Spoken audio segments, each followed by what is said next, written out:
My name is Eli Coleman, and I'm the director of the program in Human Sexuality at the University of Minnesota Medical School. And it is my honor and pleasure to introduce President Eric Kaler to you, who's going to make some welcoming remarks. Dr. Kaler is the 16th president of the University of Minnesota, having returned to his alma mater in July 1st, 2011. Having earned his PhD in chemical engineering here at the university in 1982. Since taking office, President Kaler has focused on core priorities: academic excellence, access for qualified students, stewardship of tuition and public dollars, and a campus that embraces equity and diversity, academic excellence, and a deep commitment to public engagement, outreach, locally and globally. In 2014, President Kaler was named to the American Academy of Arts and Sciences, one of the nation's most prestigious honorary societies. He was elected in 2 categories: for his scientific work and as a higher education administrator. In 2010, he was elected to the National Academy of Engineering, the highest honor for a leader of that discipline and profession, and based upon his distinguished and continuing achievements in original research. Fresh from testifying at the Minnesota Capitol and probably going right back there to urge the legislative leaders to invest in our medical school, please welcome President Eric Kaler.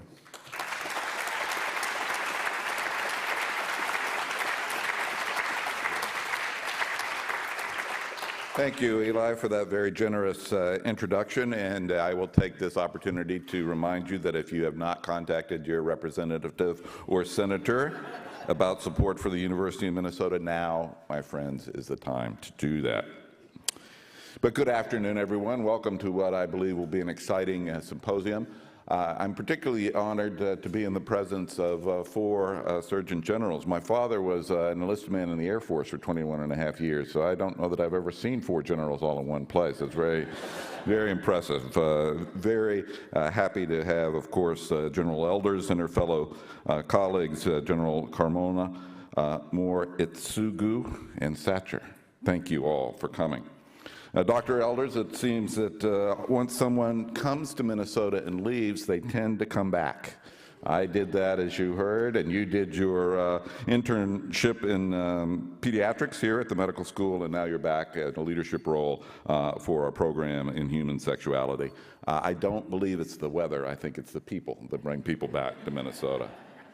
And Dr. Elders, as you know, has also graciously allowed us to name an endowed chair in her honor, a chair dedicated to her legacy of championing sexual health in our country. One of the key roles of the University of Minnesota is, of course, to serve as a convener for the state and the nation on critical issues and to hold necessary and important conversations. The university is also here to help prepare the next generation of leaders, our students, to help tackle some of the global grand challenges we all face, and for our researchers to seek solution, cures, and treatments that advance science and the health of our communities. I'm certain that today's panel and our program in human sexuality demonstrate our medical schools and this university's commitment to further the public good and public health. And Dr. Elders, we're very happy to have you as part of the University of Minnesota family and proud to be the home of the Joycelyn Elders Chair. Thank you.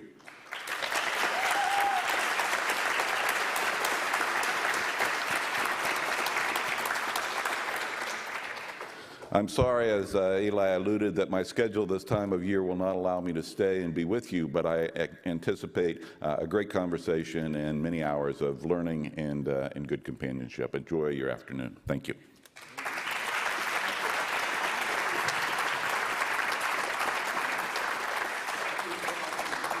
I wished him luck for all of us, and again, please contact your legislatures as soon as possible. So as I said, my name is Eli Coleman, and I'm the director of the program in Human Sexuality in the Department of Family Medicine and Community Health. here in the medical school. And I also hold the honor of the first endowed chair in sexual health that was established in 2007. And that chair is designed to support the director and should ensure that the program in human sexuality continues in perpetuity. But we're here today with 4 former Surgeons General to inaugurate this second endowed chair that will focus specifically on sexual health education, named in honor of former Surgeon General Dr. Joycelyn Elders. So very exciting opportunity to inaugurate this chair, and you will hear later on this afternoon from the holder of this chair, Dr. Michael Ross, and hear his vision for this. I would like to acknowledge the presence of several key supporters of this chair. Deborah Arundel is here from the American Sexual Health Association,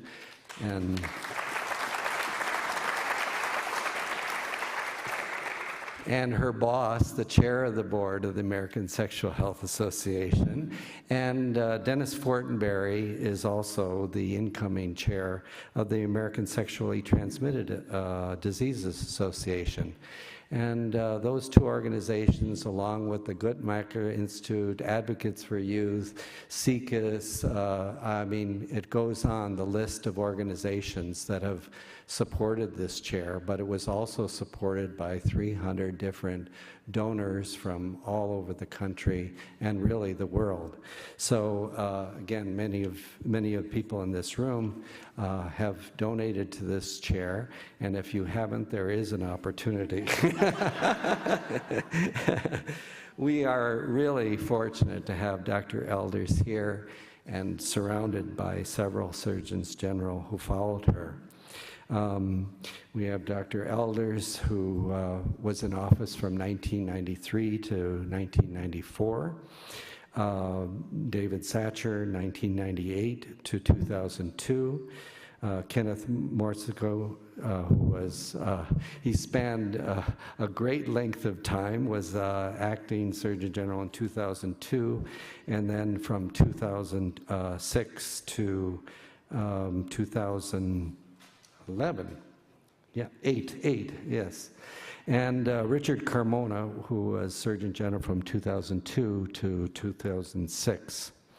Regina Benjamin, Steve Carlson, Antonia Novella, Ann Manley, the other living former Surgeon Generals or acting, send their regrets and congratulations.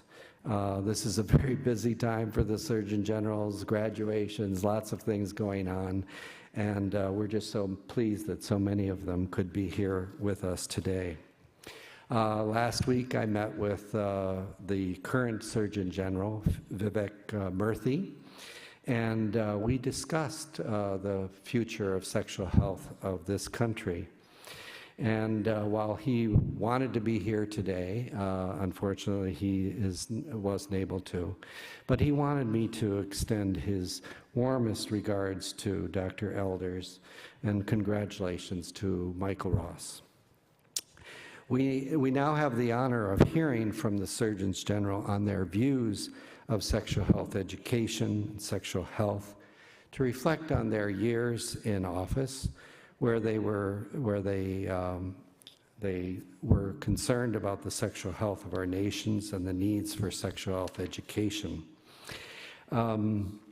We will have some introductory remarks from each of them, and then we will, and as they are talking, you will be able to write questions that you want to ask of them, and then we're going to be able to have a Q&A, and I will read the questions, and we'll have more of a panel discussion afterwards.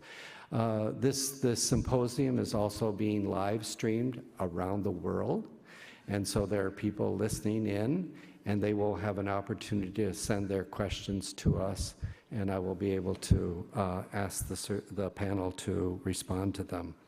So Ethan's got the cards, so he'll pass them around if you want them, and write your questions down as they talk, and we'll respond to as many of them as we can. And at the end, we have a wonderful little reception, some refreshments for you.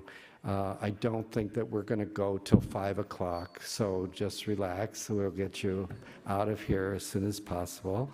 But we're going to take as much time to talk about this very important topic. And after the Surgeon General's panel, I will introduce Dr. Michael Ross, the newly appointed Joycelyn Elders Chair in Sexual Health Education, and hear about his vision for the future of that chair and the future of sexual health education. We're so pleased that so many of you are here today. So many people from really across the country have come, and we are very pleased that we can live stream this everywhere, and I just really want to welcome all of you. I would now like to introduce Dr. Elders. Dr. Elders is an amazing, amazing woman.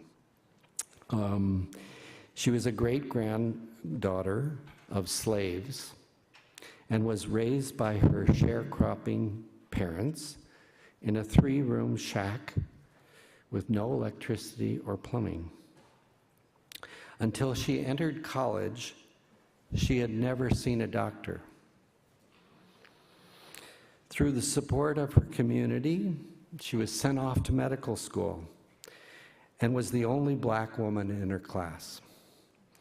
She went on to excel and decided to enter the field of pediatrics.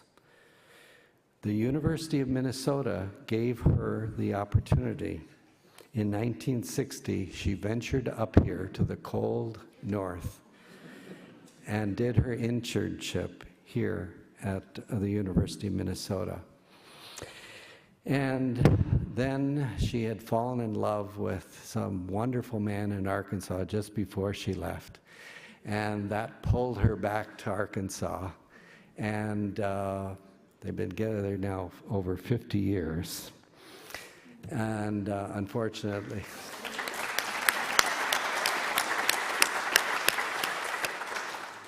so I think it was a good decision. It was our loss, but as Dr. Kaler says, they all come back in some way or another. So she completed her residency in pediatric endocrinology at the University of Arkansas. And then while Bill Clinton was governor of Arkansas, he appointed her as state health director. She faced controversy by improving the health of people in Arkansas, one of the poorest states in the nation. She boldly advocated for contraceptive services in schools as she watched so many teen girls get pregnant and suffer the consequences for them and their children. And then when Bill Clinton was elected president, he asked Dr. Elders to join him in Washington and become the U.S. Surgeon General, asking her to do what she did in Arkansas for the nation. And she was appointed U.S. Surgeon General in 1993. She was the first African American to serve in this position, and probably the first African American woman to be at any of that level within the administration. As Surgeon General, Dr. Elders argued the case for universal health coverage way back then, and we're still fighting that battle, and was a spokesperson for President Clinton's health care reform effort. She was a strong advocate for comprehensive health education, including sex education in schools. Then on that famous day, On World Health Day in 1994, she responded to a reporter's question about whether masturbation should be taught in schools to stem the tide of the epidemic of HIV. She simply responded, "It's part of human sexuality, isn't it?" She never said the word, but then she was fired. Somehow, sound public policy was ignored. And I just think it's so ironic that Bill Clinton did that to her.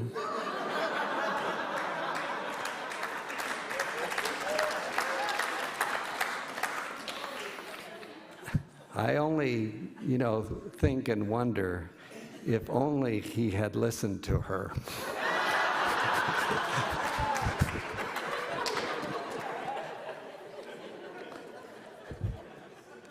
Actually, leaving the Surgeon General's office really propelled her into the star that she is today. She became more engaged in the public discourse and has become such a champion of comprehensive sexuality education, reproductive health and rights. And we have been so fortunate that she has been working with us for many, many years with the program Human Sexuality's Leadership Council to further the goals and aims of the program. In 2006, I asked her if she would, I hardly knew her really, but we had met through some other sources, and I said, I know as a public servant you haven't made any real money in this world, but would you lend your name to a chair at the University of Minnesota in sexual health education? And I remember she immediately teared up. And she couldn't say no. And then I dragged her all over the country, in the world. And we had fundraising event after fundraising event, and it took some time to raise the necessary $2 million to endow this chair. But it really this wouldn't have happened without her leading this charge. So this chair was envisioned to advance comprehensive science-based sexual health education.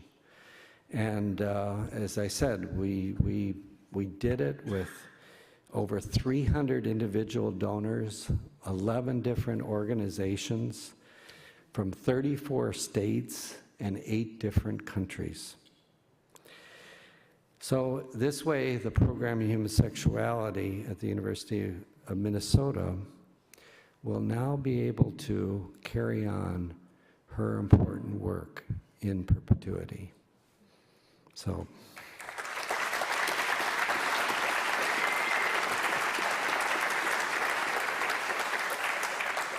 And we are always going to be able to stand up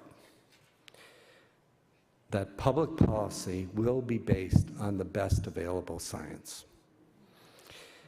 And this chair will increase the number of healthcare providers trained in sexual health care, creating a lifelong, comprehensive sexual health education curriculum, and provide the research to demonstrate its effectiveness.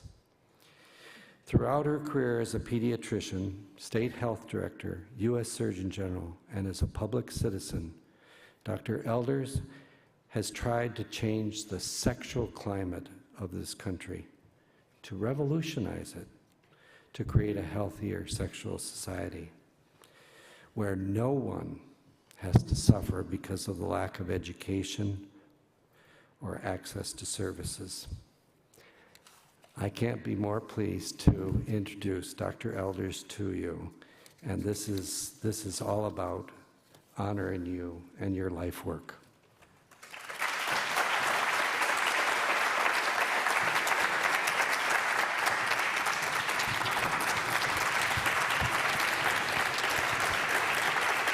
Thank you. Thank you.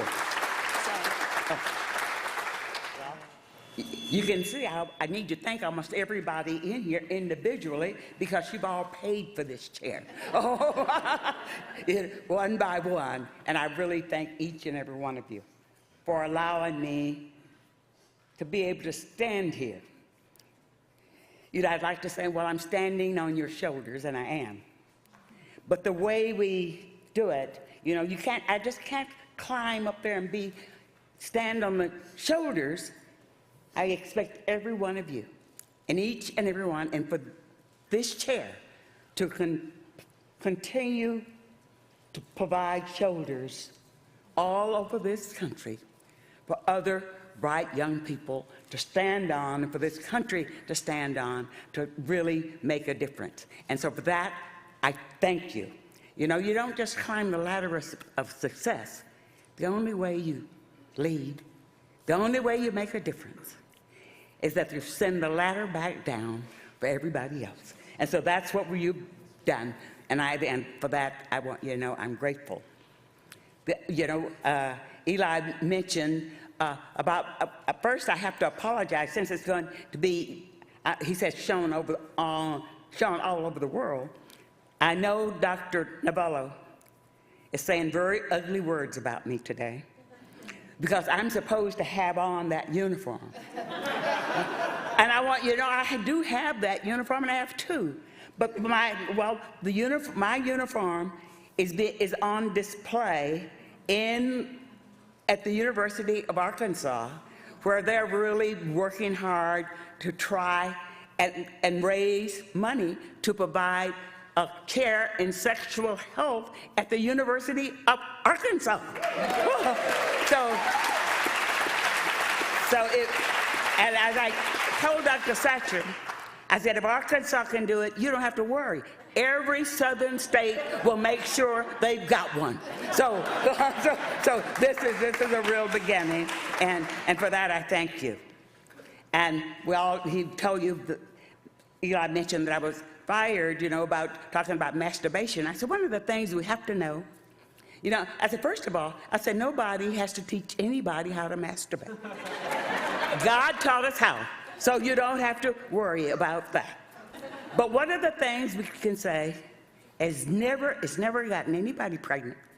It's never given anybody disease. It's never made hair grow on our hands. We didn't go crazy. And we could always say we're having sex with somebody we love. So as we move forward and talk about this afternoon, you know, nothing could make me more proud than to have this chair established in my honor. And June, more than anybody else, will appreciate what I'm about to say. Coming up on the airplane, there was a woman sitting next to me going to her granddaughter's graduation, and she told me, you know, I was explaining why I was coming, where I was coming, and she said, you know, I'm so glad to hear you say that. That's just wonderful. She said, I was telling her we would train doctors about she said, because doctors don't know how to take a sexual history. And this was, you know, she wasn't quite as old as I am, but she was almost there. And so I'm just saying that I feel that hopefully 20 years from now, we won't have little old women like me sitting on an airplane saying the doctors don't know how to take a sexual history.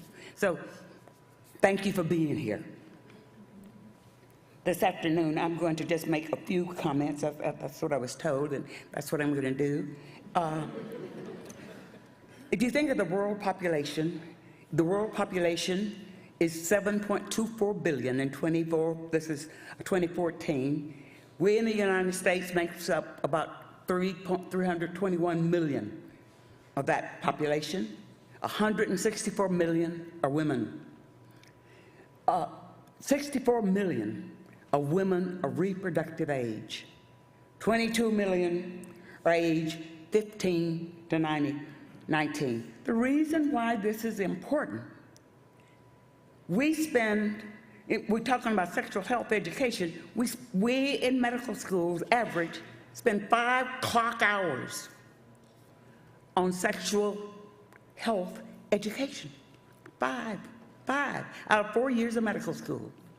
Yet sex and reproductive health problems account for 18% of the total global burden of disease and 32% of the burden among women of reproductive age. So that says that we in medical schools need to do more, or we've not done enough. America is not a sexually healthy nation. As manifest by, we have barriers to sexuality education. You know, we want to try and have comprehensive sexuality education in our schools, from kindergarten through 12th grade. Well, you know, we all say, oh, we don't want to teach, we can't teach them anything about sex. Well, you know, when we look at the problems we've had, somebody needs to be teaching them something about sex. We have a lack of comprehensive sexuality education programs from birth to death, especially in our schools, from kindergarten through 12th grade. Our values, the values that we hold very dear, violate our most vulnerable, our young, our poor, our less well-educated. And I said this afternoon as we were talking, our values, the fact that we don't teach young people the things they need to know to protect them from poverty, ignorance, and enslavement, I consider child abuse. We're abusing the most valuable resource we'll ever have. They're our children, by keeping them ignorant. So this, to me, is something that we must do. We would have far less. We have problems with date rape and intimate partner violence, which you've heard mentioned several times. We talk about college sexual assault. That's because we've not taught our young people from the very beginning, and I'm sure Dr. Satcher will say more about this. When we talk about date rape, we talk about what's going on our college campuses. We talk about assault on our LGBT population. We talk about transgender violence and abuse. And even with our doctors, you know, they say, well, they don't know how to take care of them, or they have problems with that. And that's something that we've got to change. These are not things we've got to continue to have going on in our society. In our society, we have more than 1 billion acts. It's probably more than that now, but of unprotected sex among single adults. Single sexually active Americans aged 18 to 24 use condoms approximately 24% of the time, even though the condom industries work very hard to make better condoms. I want you to know, and our young people know, that our condoms today, they're not their grandfather's condoms, but they still are not used as when they need to be, each and every time. We have more than 6 million pregnancies in this country every year, 3.9 million births, 1.3 million abortions. We have more than 700 unintended teen pregnancies. 65 million people live with an incurable STI. We have greater than 21 million STIs in our less than 24-year age group. Well, the mean age of marriage is supposed to be up to 26. And well, how can you get an STI without having sex? Somehow, we've got to teach our policyholders, we've got to teach them more than one A word. We have 1.4 million people in this country living with HIV/AIDS. 17% are less than 20 years of age. That's children. Well, more than 33,000 new cases of HIV diagnosed every year. And I want you to know that's wonderful. That's down from 56,000. So I'm proud of our young people. They're really doing a lot better. We talk about, well, our young people, what they don't do. I want you to know the studies have shown that our young people do an awful lot better than we old folks. So they're doing well. There are 64 million reasons why just saying no is not enough. We've got to do more. We've got to educate all of our people. The statistics on sexual abuse and assault says that's not enough. 60% of children are unplanned. 40% are born to unmarried women. And 13% of all children born in America are born to children. So what is the impact of this on society, and what do we need to be doing? The health of any nation is directly related to the health and education of its women. Will you decrease poverty, ignorance, and enslavement and improve economic opportunity? You improve educational attainment, improve family health and survival. We improve political empowerment. We've got to make sure that we begin to have rational programs and policies to address the problems we have in regard to sexual health. We can decrease social and behavioral problems because we can end up with more parents who know how to parent. And I'm very pleased that we're doing more parenting education. And parents are doing the best they know how often. They don't want to teach their children anything wrong. And so to keep from teaching them something wrong, what they do is often don't say anything. So, and think, well, they'll learn it on their own. They do, in the streets. So if we want to have a healthy nation, we must begin to have healthy people in healthy communities. And a part of that is sexual health. We've got to have sexually healthy people. The challenges ahead of us are great, and you're going to hear more about that. We've done a lot, but we've got a long way to go. What do we got to do? Education, education, education. We've got to have early childhood education. We start early. We've been doing too little, too late. And when I say early childhood education, I don't mean just early childhood sexual education. I mean, we're talking about teaching young people early about relationships, teaching them, starting them early with school, teaching the proper names of their arguments. I said we teach them about the fingers, the nose, the face, and all, but nobody mentions anything. Nobody can say penis. Nobody can say a vagina. We just can't say that in polite company. We've got to have comprehensive health education, including age-appropriate, medically accurate, evidence-informed, science-based sexuality education. And I'm very proud of the schools and the health educators for what they're doing to try and establish a national health education standard to begin to make a difference for all of our young people. We know that it's not equal. And I was telling my friend today and daughter Sonia, I said, she was talking about what she was teaching her daughter and what they were teaching. I said, well, every child in America had a mother like you, they wouldn't need people like me. It would be done. But we know that all children don't have the opportunity of choosing their parents, and the parents they have, they do the best they can. We've got to educate parents, parent sexuality education. We've got to teach our young men to be responsible. And most important, we've got to have community sexuality education. We've got to educate physicians, nurses, teachers, parents, and we've got to use all those wonderful, beautiful, expensive institutions that's on every corner everywhere. And we call them religious institutions of churches or synagogues. So we've got to begin to use all of those to begin to make a difference if we want to change the attitudes and what's going on in our community. And it will require all of our help. So that one strategy won't handle it. We've got to have multiple strategies if we're going to really make a difference.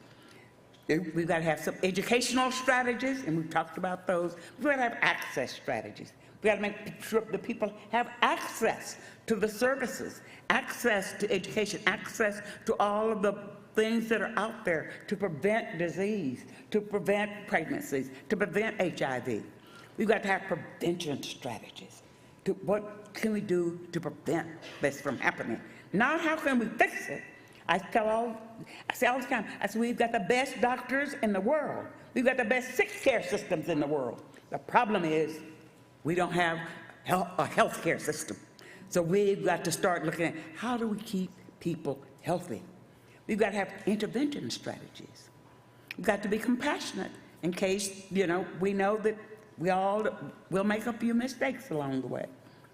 And of course, because of the work that's going to be going on with the sexual chair, that's going on at the Palm Institute, that Dr. Ross will be doing, we've got to continue to have research strategies in order to really begin to make a difference. So we'll know what to do and know how to do it. And I think that one of the things that this chair is going to do is that we will begin to develop programs, the medical schools can begin to put in programs.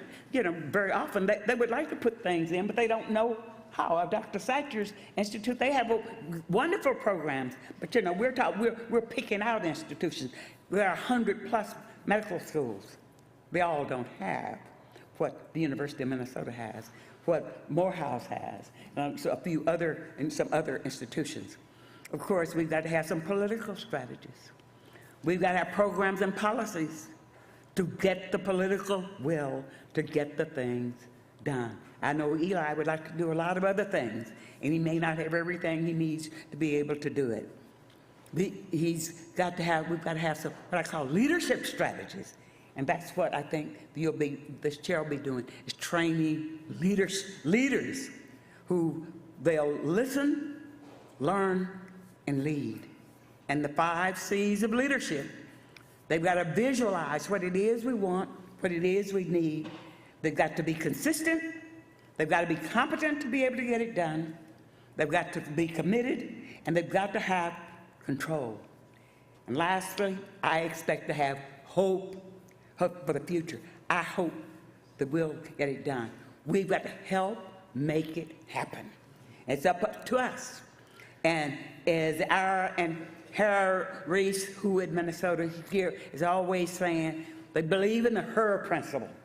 The HER principle is we've got to be honest, we've got to have equity, educate and empower so our young people, our society, can be responsible. You can't be responsible if you don't know how. We have to take every opportunity that we get. Opportunities, as my husband was always saying, it's like a single strand of hair on a bald-headed man. It only goes around once. And you have to grab it when it's there. So we have to take every opportunity. We've got to prevent problems, not talk about how we can fix them. We don't need to keep talking about how many premature babies and how small they can be. We've gotten down about to our limit on how small we can say, and we're very proud of all of our accomplishments. But what we want to do is to prevent that from happening. And lastly, but not least, that we educate and empower ourselves, our nation, and all of us, so we can have empowered, educated, healthy communities. And there's an old Greek saying which says a society grows great when old men and old women plant trees under whose shade they know they'll never sit. So you've been planting trees for the bright young people of this country to sit under. Thank you.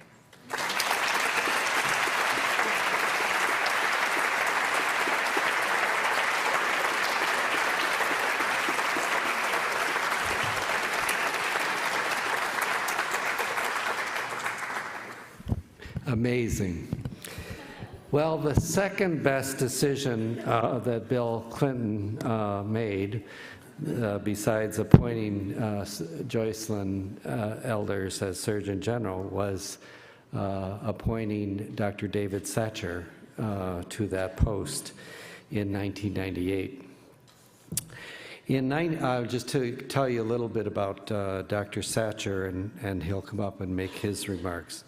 In 1970, Dr. Satcher earned both a medical degree and a PhD in chromosome genetics from Case Western Reserve University. And in 1992, Satcher became the president of Meharry Medical College in Nashville, Tennessee. He moved onto the national stage in 1993 when he accepted the directorship of the Centers for Disease Control and Prevention. Dr. Satcher held this post until 1998. In 1997, President Bill Clinton nominated him to be the 16th Surgeon General. He was confirmed in February of '98, and what was also unusual is that he was appointed Assistant Secretary of Health in the Department of Health and Human Services, a post that he would hold until 2001. And having both of those positions at the same time gave him a little bit more power and a little bit more money to work with. And so that's why he was able to accomplish, I think, as much as he did during his tenure. While serving as Surgeon General, he worked to improve access to health care and addressed health concerns such as obesity. He identified suicide as a national health crisis. And in 1999, Satcher issued a call to action saying the country must put into place a national strategy to prevent the loss of life and the suffering of suicide causes. And I think your mental health report, too, was really just an outstanding contribution to help people recognize the mental health issues of this country. But for us, I think what is near and dear to our heart is that you published the call to action to promote sexual health and responsible sexual behavior in 2001. And I know that you picked up that baton from Dr. Elders and you made it into reality. And we have some of those call to actions here for you to read. And again, if you read that, that is 15 years old. But it is the most eloquent, pointed, relevant today as it was back then.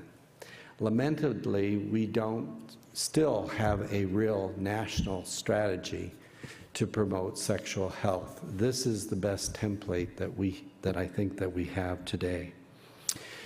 After leaving his post as Surgeon General, Dr. Satcher became director of the National Center of Primary Care at Morehouse School of Medicine. He stepped in to serve as president of the medical school 2 years later, and Dr. Satcher faced those new challenges, and then he also created the Satcher Health Leadership Institute in 2006. The Institute is part of the Morehouse School of Medicine. He serves as the director overseeing programs on sexual health, disease prevention, mental health, and the health needs of underserved communities. Dr. Satcher is also author of the 2005 Clinical Guide, Multicultural Medicine and Health Disparities. Please welcome Dr. Satcher.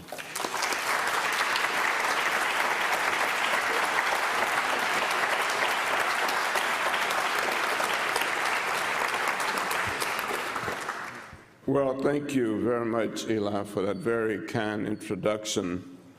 I'm delighted to be here.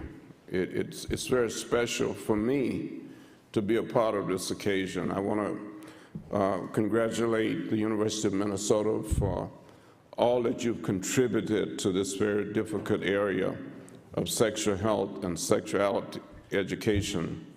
And I especially want to commend you and thank you for this chair named in honor of Dr. Joycelyn Elders. It's a tribute to her, but it's also a tribute to you and to all of us who believe that education is so important.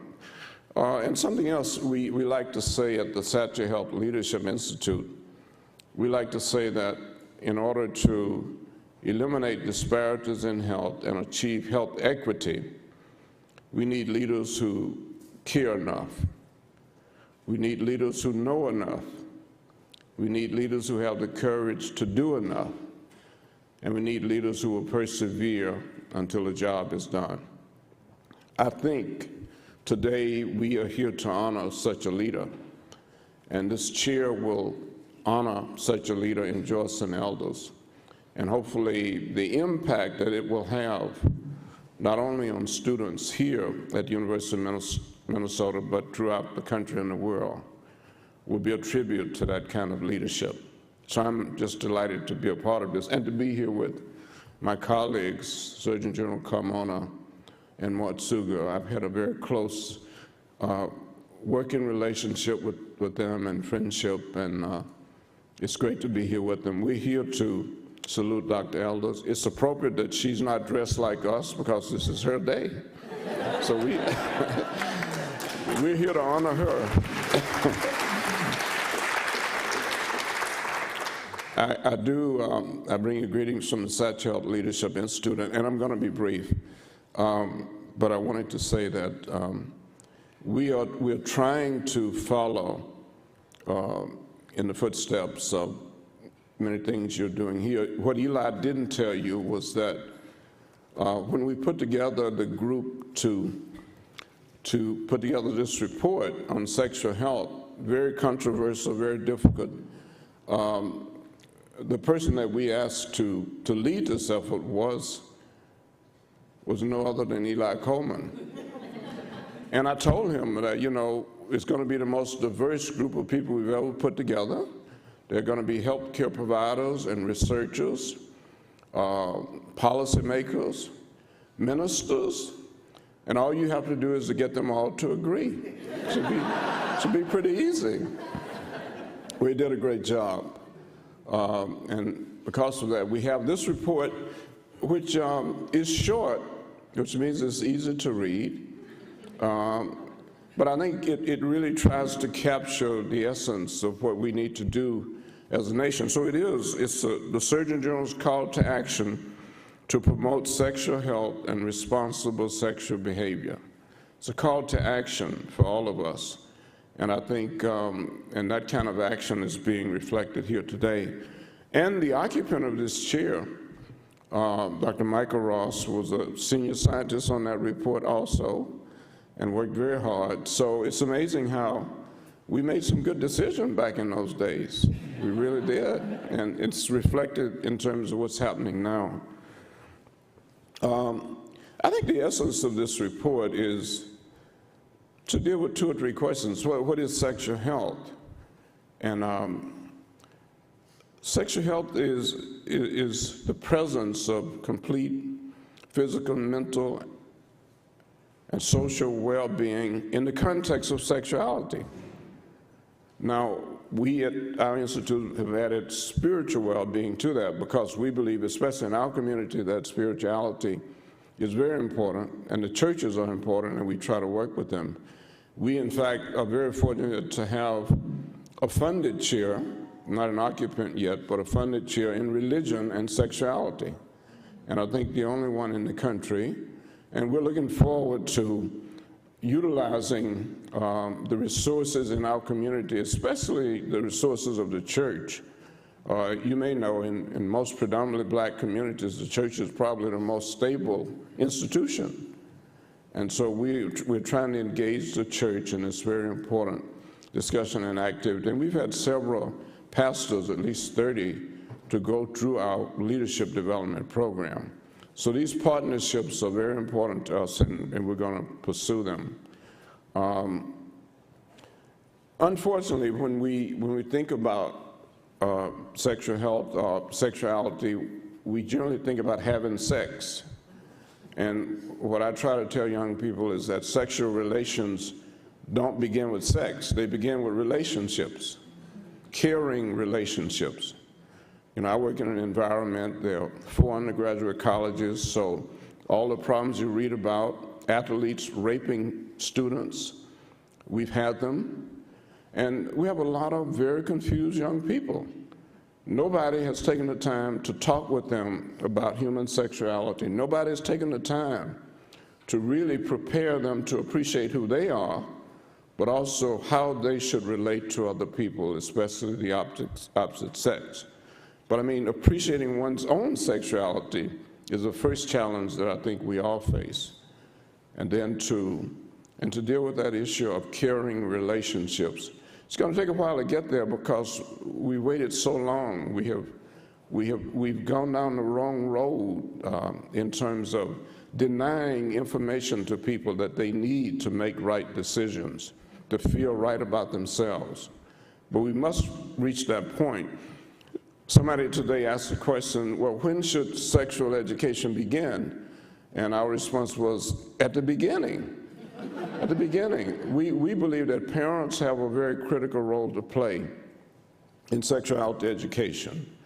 First, we believe they need to model it in terms of how they behave around their children. They need to model what it means to have a caring relationship. Now, let me confess, I work in a community where 80% of the households are single parents. And we have a parent leadership development program. We have about 100 parents a year that go through our program. And we've been really reaching out to fathers, and with some success recently. But the point we're trying to make is that, you have a responsibility to your children to show respect to their mother. If it's not your wife, you still have a responsibility to show what it means to have a caring relationship, one based on respect. Because I think if we can get there, we can transform attitudes towards sexuality, towards sexual assaults and abuse. We've got to get past that, where we view sex from one dimension. So that's what we're trying to do, and I hope that we can work together with you as we move forward. It's a struggle. I was there 2 weeks ago when the new Surgeon General Murthy was sworn in, and seeing him there in his uniform brought back memories of other Surgeons General. But the story is, of course, is that this one Surgeon General, after he was sworn in, he was really proud, and he was going around the country speaking, and crowds came from everywhere to hear him speak. His uniform fit perfectly. So he said to his assistants, I want to go somewhere where ordinarily people wouldn't get a chance to see me or hear me speak. And they thought about it, and they decided to take him to a nursing home. So when they got to the nursing home, there was this lady at the front desk sitting in a wheelchair. And everybody who would come in, she would greet them. It wasn't her job, she just did it. She greeted them kindly. So when the Surgeon General walked in, she greeted him, and he said, well, ma'am, do you know who I am? And she said, no, but if you go up to the front desk, they would tell you who you are.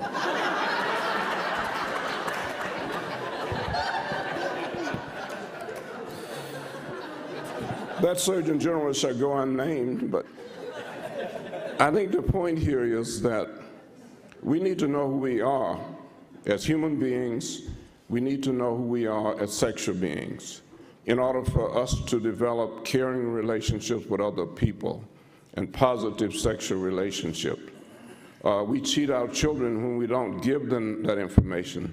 As Dr. Elders says, we actually abuse them when we don't give them the information they need to function as healthy sexual beings. So I'll close with my favorite quote, which I heard when I was a student at Morehouse, from a Dr. Benjamin Elijah Mays, who didn't go to school until he was 15, and ended up serving as president of Morehouse for 27 years. And every Tuesday morning, he would come to chapel to speak to the students. And my favorite Benjamin Mays quote, he used to say, it must be borne in mind that the great tragedy of life is not failing to reach all your goals. It's in having no goals for which you're reaching. It's not a calamity to die with dreams unfulfilled, but it is a calamity not to dream.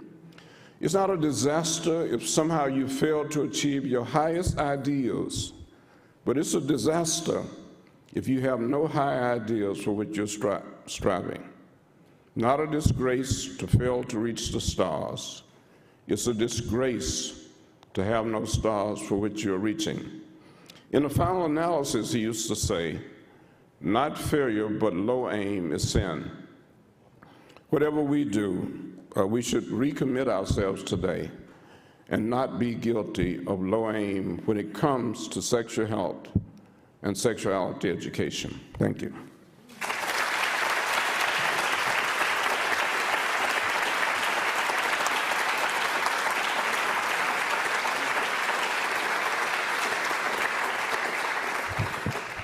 Oh my gosh, what a wonderful, wonderful talk. Thank you, Dr. Satcher.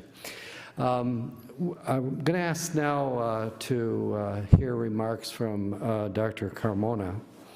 And Dr. Carmona was the 17th Surgeon General of the United States from 2002 to 2006. He's currently the president of Canyon Ranch Institute Board of Directors, and he is a distinguished professor, Mel and Enid Zuckerman College of Public Health, University of Arizona, and distinguished professor of clinical medicine, Ohio State University College of Nursing. Dr. Carmona attended the Bronx Community College and the City University of New York, where he earned an associate in arts degree in nursing in 1977. He graduated from the University of California, San Francisco, UCSF, with a Bachelor of Science degree in biology and chemistry in 1979. He received his medical degree from UCSF, where he was awarded the prestigious gold-headed cane as a top graduate. In 1998, he earned a master's degree in public health from the University of Arizona.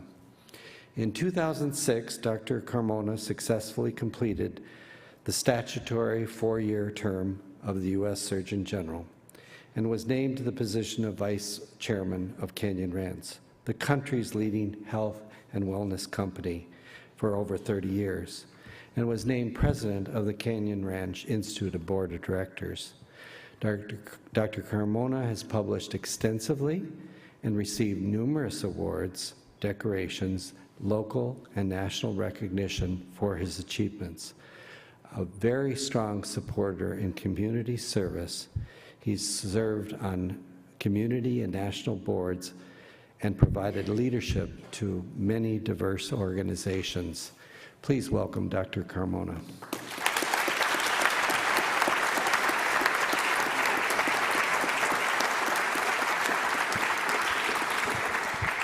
Good afternoon, ladies and gentlemen. Thank you for the opportunity to be with you. And it is really a privilege for me to be here because, as you all know, Dr. Joycelyn Elders, Surgeon General Elders, is one of my heroes, and she really is a health hero, and she's a pioneer. And I recognize when I stepped into the shoes as the 17th Surgeon General of the United States that I really was standing on her shoulders and David's shoulders. And I'll point out that Ken Moritsugu, that you see at the end over here, was the deputy to David and I say he was our adult supervision. He made sure we didn't get into trouble as Surgeon General. But none of us come into these jobs prepared, because you can't possibly understand how complex a job it is when you parachute into Washington with an open heart, wanting to stamp out disease and famine and pestilence and make the world a better place. And the job description's fairly simple: to protect, promote, and advance the health, safety, and security of the United States. But try executing on that value proposition in the combat zone that we're in. So you've heard a lot about the issues of sexual health, which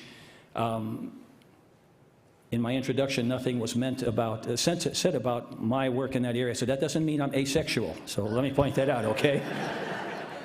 Because I was also very much involved, largely because my predecessors set the groundwork so that we could move the ball forward. A lot of what I learned about public health really was as a child, growing up poor.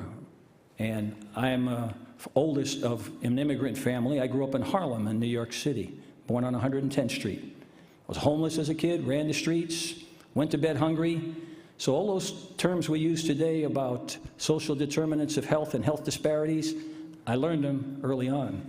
I got the academic understanding decades later, but it really made me a better doctor, both for understanding sexual health, but just general health and the social determinants of health that David and colleagues pointed out with the WHO many years later, and how we're all of these issues are integrally connected to us and our ultimate health outcomes, including sexual health. But I want to give you a little bit of a different dimension. You know, David mentioned about the Surgeon General in a nice uniform going into the nursing home. I went to a hotel one night, came in late, dressed just as I am for a meeting, and I think that same elderly lady accosted me. And she came to me looking at me kind of quizzical, and I said, "Can I help you, ma'am?" She said, "Yes, could you take my bags for me?"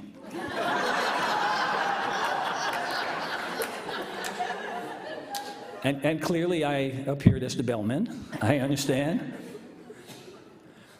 This position of Surgeon General is an extraordinary position.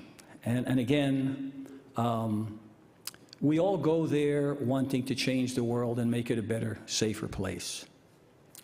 I want to give you a little bit of a dimension that is not involved directly with the sexuality, but to let you know how difficult it is to do this job, because I speak for all the Surgeon Generals. You've heard some people say former Surgeon Generals. Every one of us will tell you there's no such thing as a formal Surgeon General. Once a Surgeon General, you're always a Surgeon General. You carry part of the bully pulpit forward for the rest of your life to try and improve the health of the nation, and in fact, by extension, the world, because these positions become global.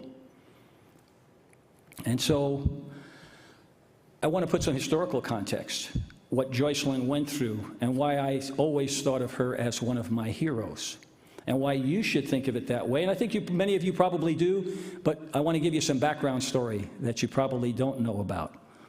She is one of the funniest, smartest women I have ever met.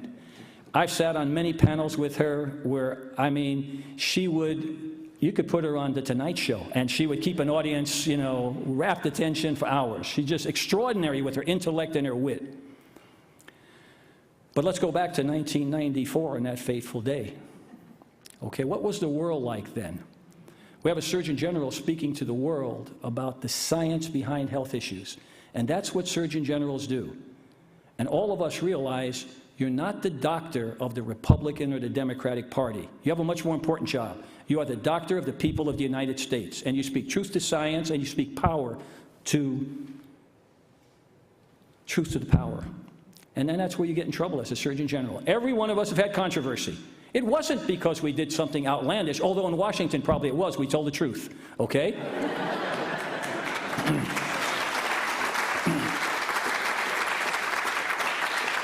You look at every Surgeon General's history, maybe best manifest by a presentation I do often and a number of papers I've written about it, entitled Prevention, Preparedness, Plagues, and Politics, the Life of the Surgeon General. And the irony is, the greatest plague we faced, all of us, was not weapons of mass destruction, terrorism, obesity, or sexual health problems. It was the plague of politics, which has its morbidity and mortality, that people don't think about it that way, but a significant morbidity and mortality. So what you get from a Surgeon General is that you get a person that's totally committed to be the doctor of the people. And no matter if the right side of the aisle or the left side of the aisle brings you in, and again, people talk about appointing. You're not appointed. The president gets to nominate you, and then the Senate gets to confirm you. Some people never get a hearing. They die waiting on the list because that's Congress telling the president, we don't like your nominee. Some people get a hearing and they wish they didn't because you feel like a piñata when you got done. Okay, and maybe you get the position or not. Obviously for us, we got through, and mine was just a couple of hours after months of waiting, and I became the first Surgeon General in history to get confirmed unanimously. And in a world where unanimous doesn't happen, but I wasn't a Beltway bandit. They didn't really have any goods on me. So you think about what Joycelyn went through in '94, and I'm going to expand on that a little bit, but I want to put it in some historical context, because a decade before, another Surgeon General who was our mentor, all of us, Chick Coop. And in the early 80s, I was a resident at UC San Francisco, and I met my first Surgeon General there, Chick Coop, who came to speak to us. And San Francisco was the center of the AIDS epidemic.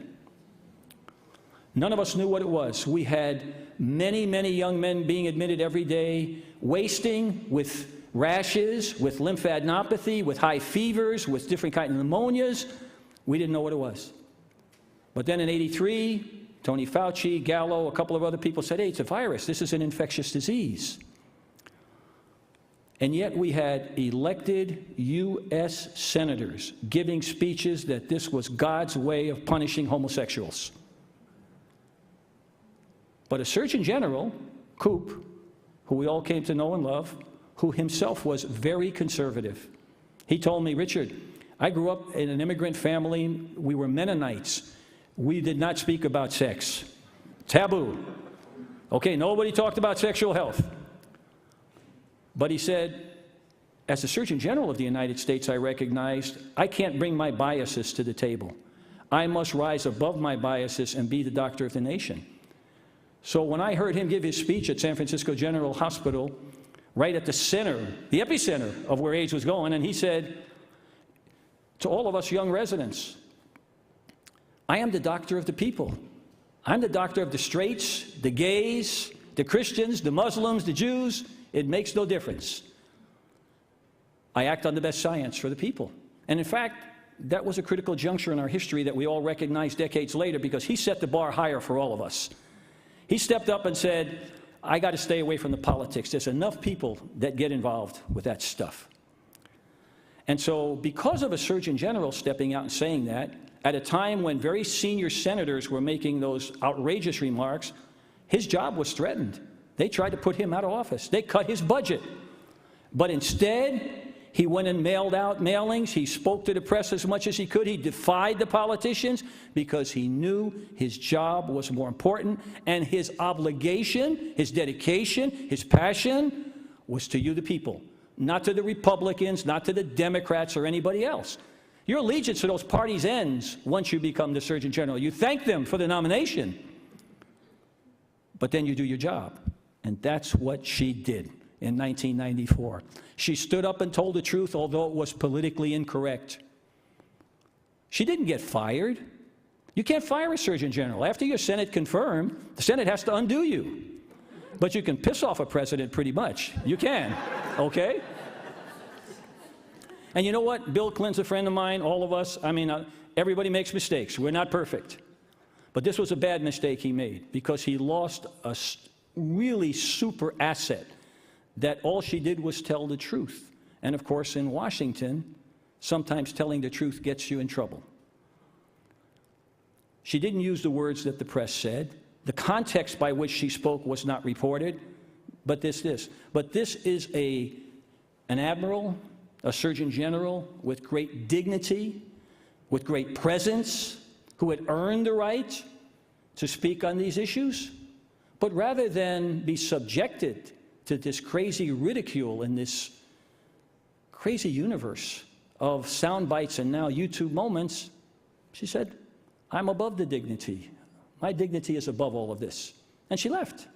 We all lost, and we realize it today more than ever that we lost, because she's exactly what we needed back then, to tell it like it was, and it is.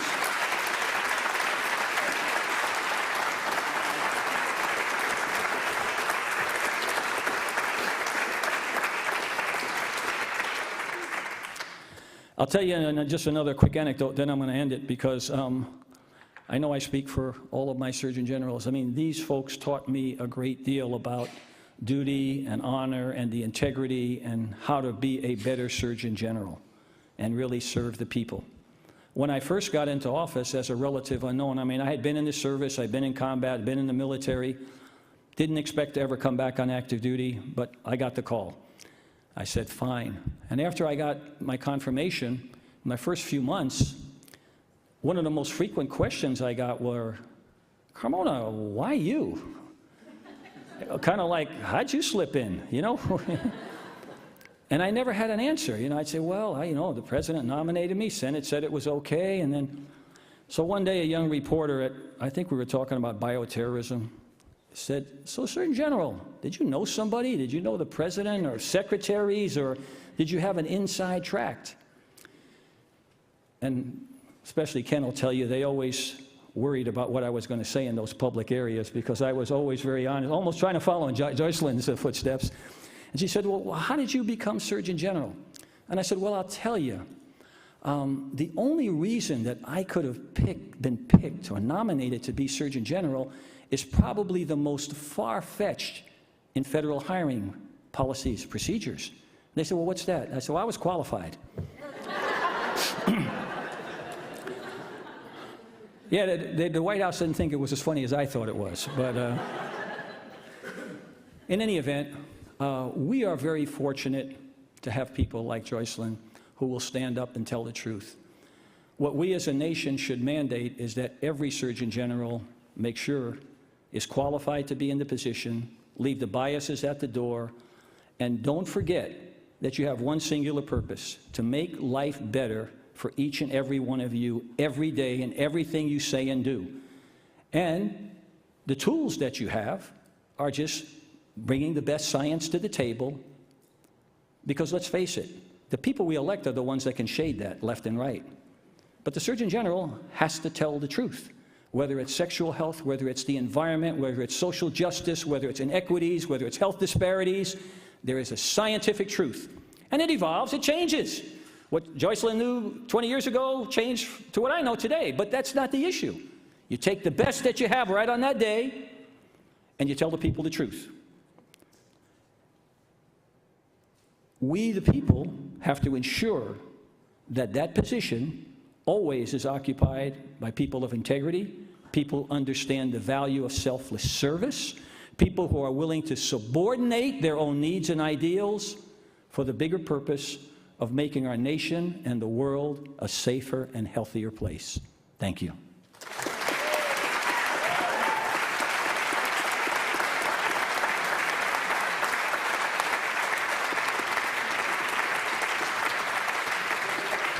Thank you, thank you. As Dr. Carmona said, the Surgeon General is the nation's doctor. And I think that Dr. Moritsugu has been the Surgeon General to the Surgeon Generals.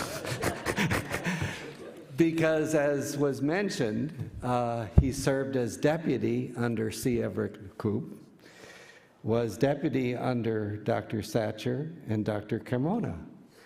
And so he has spanned this unbelievable length of time, and not only has served as deputy under a number of these Surgeon Generals, but he was also served as acting Surgeon General in 2002, and then again in 2006 to 2007. He was the first Asian American Surgeon General.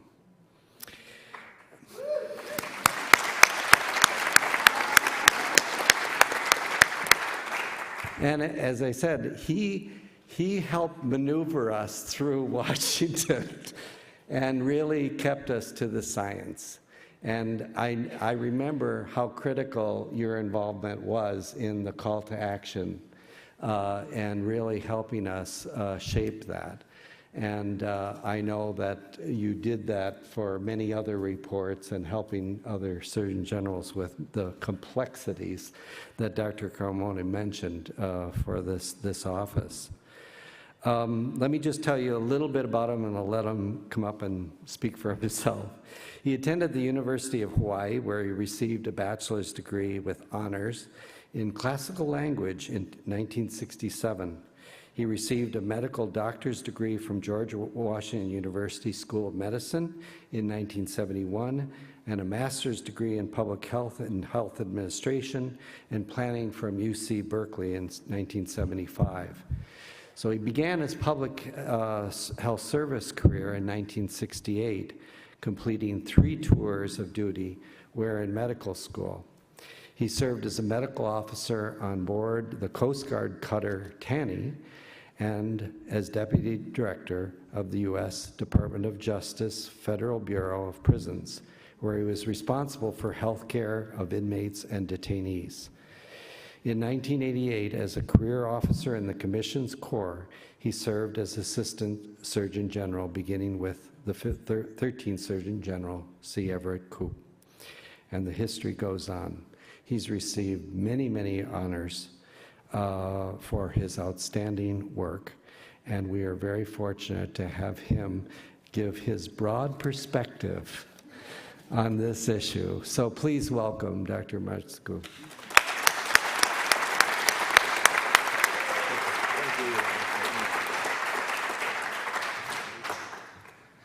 Well, good afternoon, everyone. 1, 2, 3, 4. I think that means I'm the designated cleanup batter. And looking at the clock, it's 15:30 hours, 3:30 for those of you who don't recognize military time. And I realize also that in the interests of personal health, we need to have physiologic breaks once in a while. And so my comments are really going to be rather brief, but not too brief. What I wanted to do this afternoon is to capture the essence of what my colleagues, Dr. Elders, Dr. Satcher, and Dr. Carmona, have been talking about for the last few moments, and as Eli mentioned, to bridge the Surgeons General. For example, you've heard Dr. Carmona describe what is the Surgeon General, or who is a Surgeon General. But do you really, truly understand the role of the Surgeon General? The Surgeon General is nominated by the President, confirmed by the Senate for a 4-year term. During that 4-year term, that individual, while politically selected and politically confirmed, is expected to be totally apolitical. And therein lies the challenge. Speaking science and evidence to power and politics. You know, when we talked about the former Surgeons General, there was a reference to C. Everett Koop, who, in my mind, is one of our heroes, is our hero among Surgeons General, because he is what we would consider the first of the modern Surgeons General. Dr. Carmona described Dr. Koop's background as extremely conservative. And there is even further backstory there, where the liberals thought he was too conservative. The conservatives didn't think he was conservative enough. And so during his hearings, he languished for nearly 9 months before finally being confirmed, squeakingly so. But the Surgeon General is the nation's doctor, and focuses on providing the best science, the best evidence, the best information to the American people so that you can make appropriate decisions regarding your health and your well-being. The role of the Surgeon General is to protect, to promote, and to advance the health and well-being of each and every one of us. Each of us, Surgeons General, has had a focus on one or another issue of the time. But one thing that underlies all of this is a thread of continuity, a public health continuity, such as focusing on prevention, focusing on public health preparedness within our communities, and the elimination of health disparities. If you go all the way back to C. Everett Koop, and you look at what every single Surgeon General has accomplished, has focused on, it could all be wrapped up into one of those 3 themes.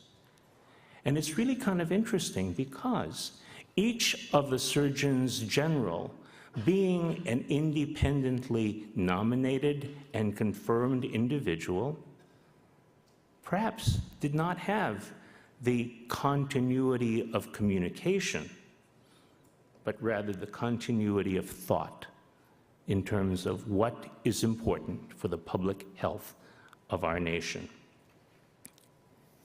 Let me expand just a little bit when I speak about science and evidence against power and politics. When we talk about prevention, prevention has taken on a meaning that goes beyond merely preventing disease, but rather encouraging healthy behavior so that we can become healthy and happy. To allocate, to really embrace positive behavior.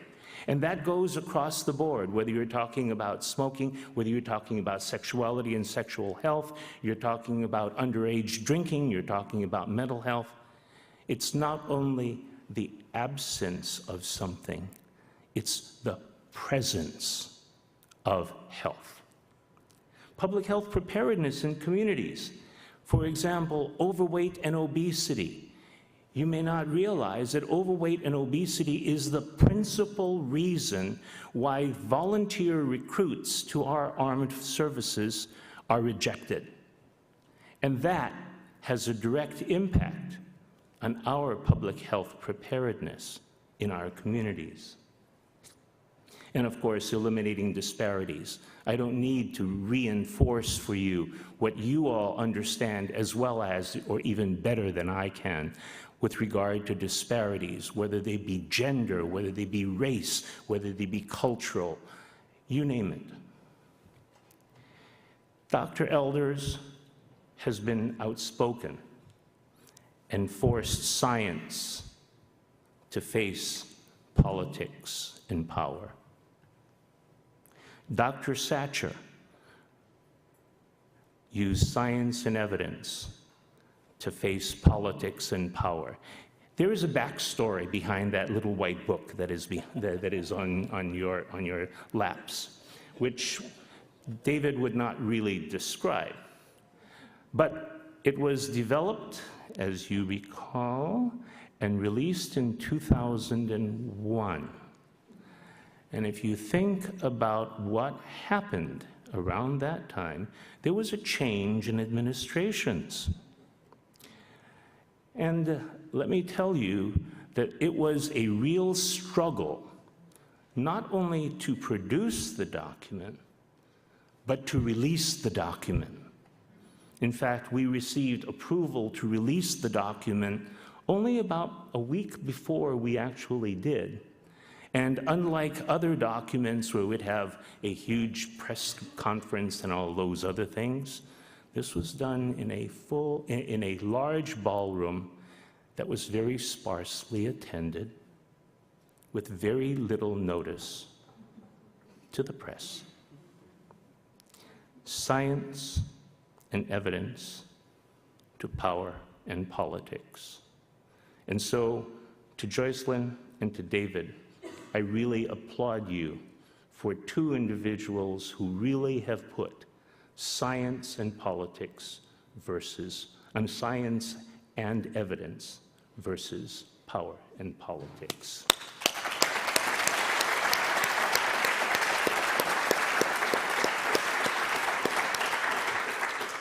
Let me just sort of wind up with one other anecdote, which has to do with Surgeon General Carmona. Dr. Carmona has had intense interests in many areas, as the other Surgeons General have.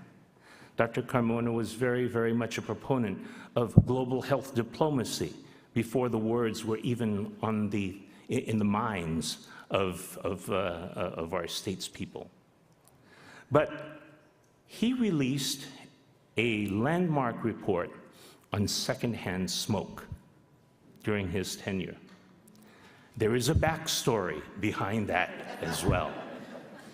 And the backstory behind that was that the department, the administration, and our office was highly lobbied to soften some of the findings of that.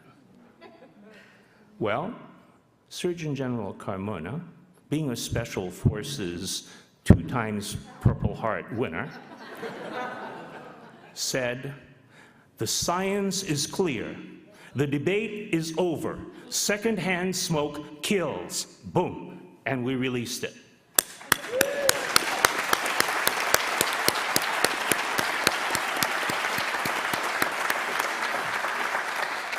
So this brings me around to closing.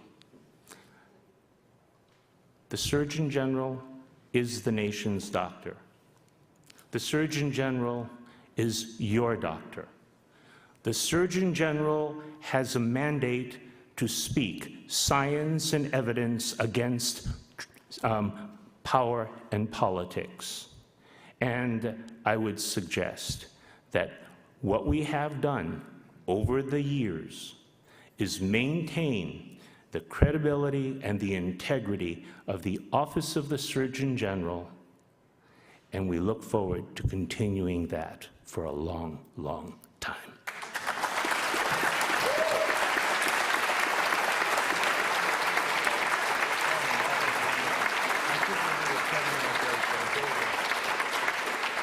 Absolutely wonderful. So I think we were going to kind of plow through, but I think that we need a little break. So we're going to take 10 minutes. There are refreshments out there, bathrooms. We have questions, and we're going to have a panel discussion, and then we're going to hear from Dr. Ross about the future of sexual health education. Please have a break and come on back for some more fun. So I think I'm going to start this with kind of a basic question again about, it's so obvious, has been illustrated by Dr. Elders and Dr. Satcher and the others about the importance of sexual health education. But why is there such a barrier? What are the barriers to us really educating people about sexuality? What do you think is in the way? Well, if you ask me, one of the things that I think is in the way is, of course, is our attitudes of our society and the lack of education in our society in beginning to move forward with sexuality education. We've not talked about it. It's been hidden in the closet. We've not communicated. We don't say anything. We do it, but we don't talk about it. We can't. Our media doesn't talk about it. And we aren't allowed to talk about it. We parents don't talk about it. We don't communicate with each other. And I think that really is a major barrier. Go ahead. I'm sorry. No, I'm through. May I want to jump in on this. I think that it is a communication and education issue for the society as a whole. I think it's also a responsibility of our media, because whenever media report on sex and sexuality, it's always in a prurient fashion. There's a crime, there's an affair, there's a divorce, whatever else have you. And I think that if our media would be able to embrace the concept of positive sexual health is positive health, that they could start telling the positive side of stories as opposed to the negative.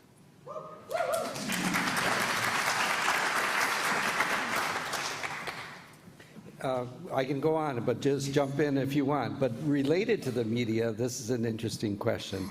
Do you view the proliferation of social media as a boon or a risk to the sexual health of America's youth? Well, first, I guess I'll back up a little bit to what Dr. Elders said. I do think, we did a report on mental health, culture, race, and ethnicity, in which we looked at the role of culture in terms of the stigmatization of mental illness. And I do think within our culture, we have allowed sexuality to become stigmatized, if you will. And so as opposed to putting it in a positive light and talking about it, starting with our children, we have sort of dealt with it as if it were off limits to discuss. And we're trying to overcome that. And I think making some progress, but we have a long ways to go in terms of attitudes. And it takes leadership. It's going to take a lot of leadership to get us from where we are to where we need to be. Additional comment. First on Ken's last remark about media, and agree with him wholeheartedly, but I think the challenge, of course, is that the media rarely reports anything positively. It's the YouTube moment. It's the big expose. If you watch the various TV programs that are out there following celebrities around, the paparazzi, I mean, it's all about the YouTube moment. And there isn't a lot of thoughtful dialogue around media today as it relates to truly educating people in a health-literate, culturally competent manner. That doesn't sell. So I have the same aspiration, but it's tempered. My enthusiasm is tempered by the reality of what I see, but that doesn't mean we shouldn't try and alter the path forward. As to the social media, I think it's a two-edged sword. On the bad side, you see younger and younger children sexting, you know, lewd remarks, all of this in classrooms and such. And so it's another portal that allows dysfunctional activity to continue. On the other hand, if we can harness the social media to put out good messaging and education, then I think it could be of value. But the devil's in the details. Let me share with you a personal anecdote. I have a 12-year-old child. Her older sister is 42 years old.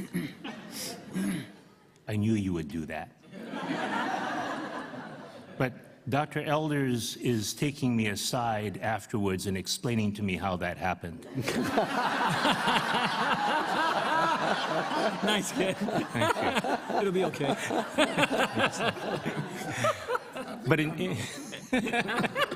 But in truth, to get serious for a moment, I am absolutely terrified for my 12-year-old. And I've been terrified for my 12-year-old for the last 4 years, ever since she became computer competent, computer literate. Mm-hmm. And we've been watching her very, very carefully, watching her texting, watching her Facebook, watching her Instagram, watching her Twitter, everything, everything, everything. And as was said just a moment ago, it can be for the good if we can get the positive messages out there in education. It can be for the bad. What is the most frequented sites on our computers today? Porn sites. And porn sites do not celebrate positive health.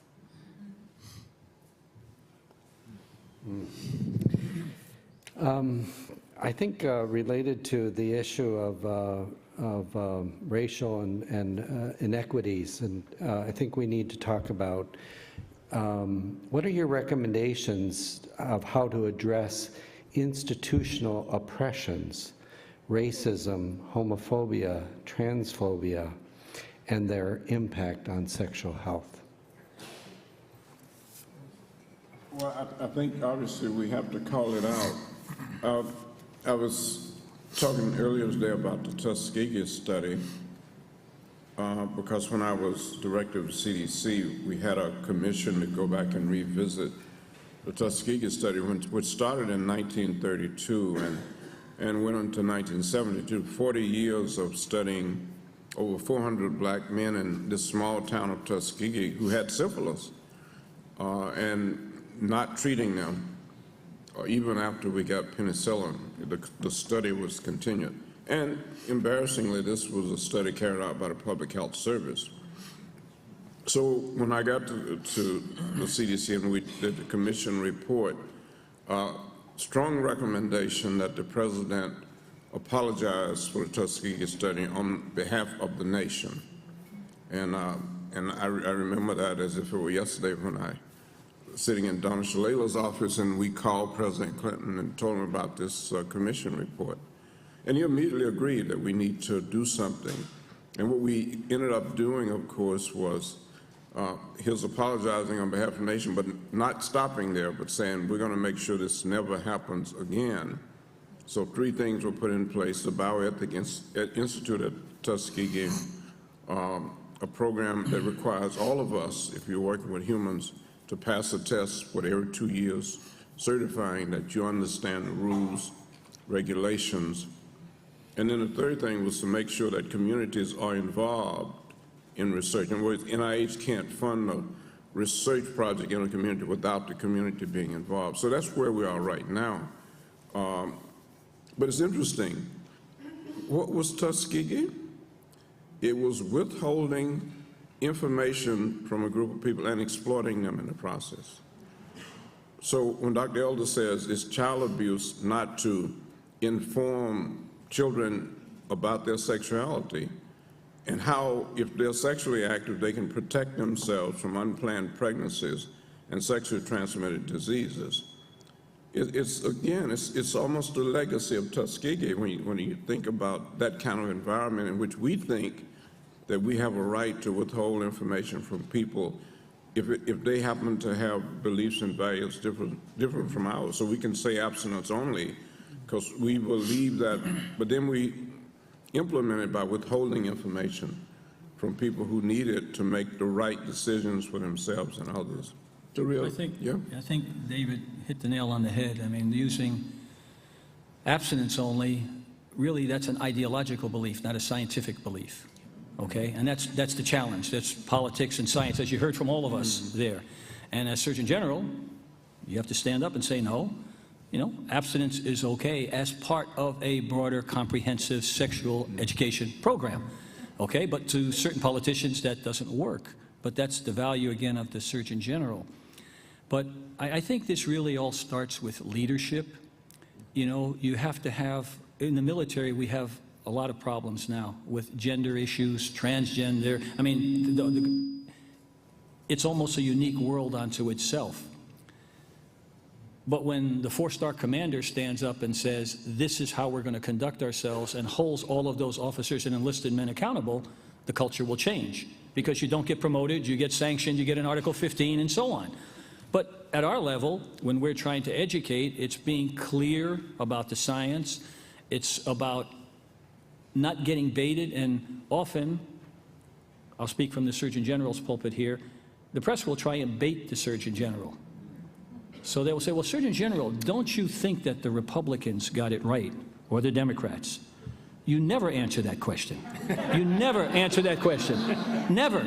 Because no matter what you say, half the Congress is not going to like you. And, I'll give you a perfect example. When I went through the stem cells were mine. That was a real trial.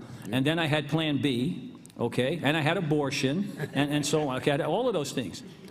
And they would also always bait you with a political issue. And Surgeon General, are you pro-choice or pro-life?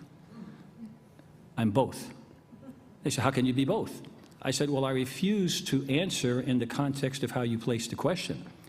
I've been a paramedic, a nurse, and a doctor my whole life, and I defy you to say I'm not pro-life. I have risked my life for others, okay?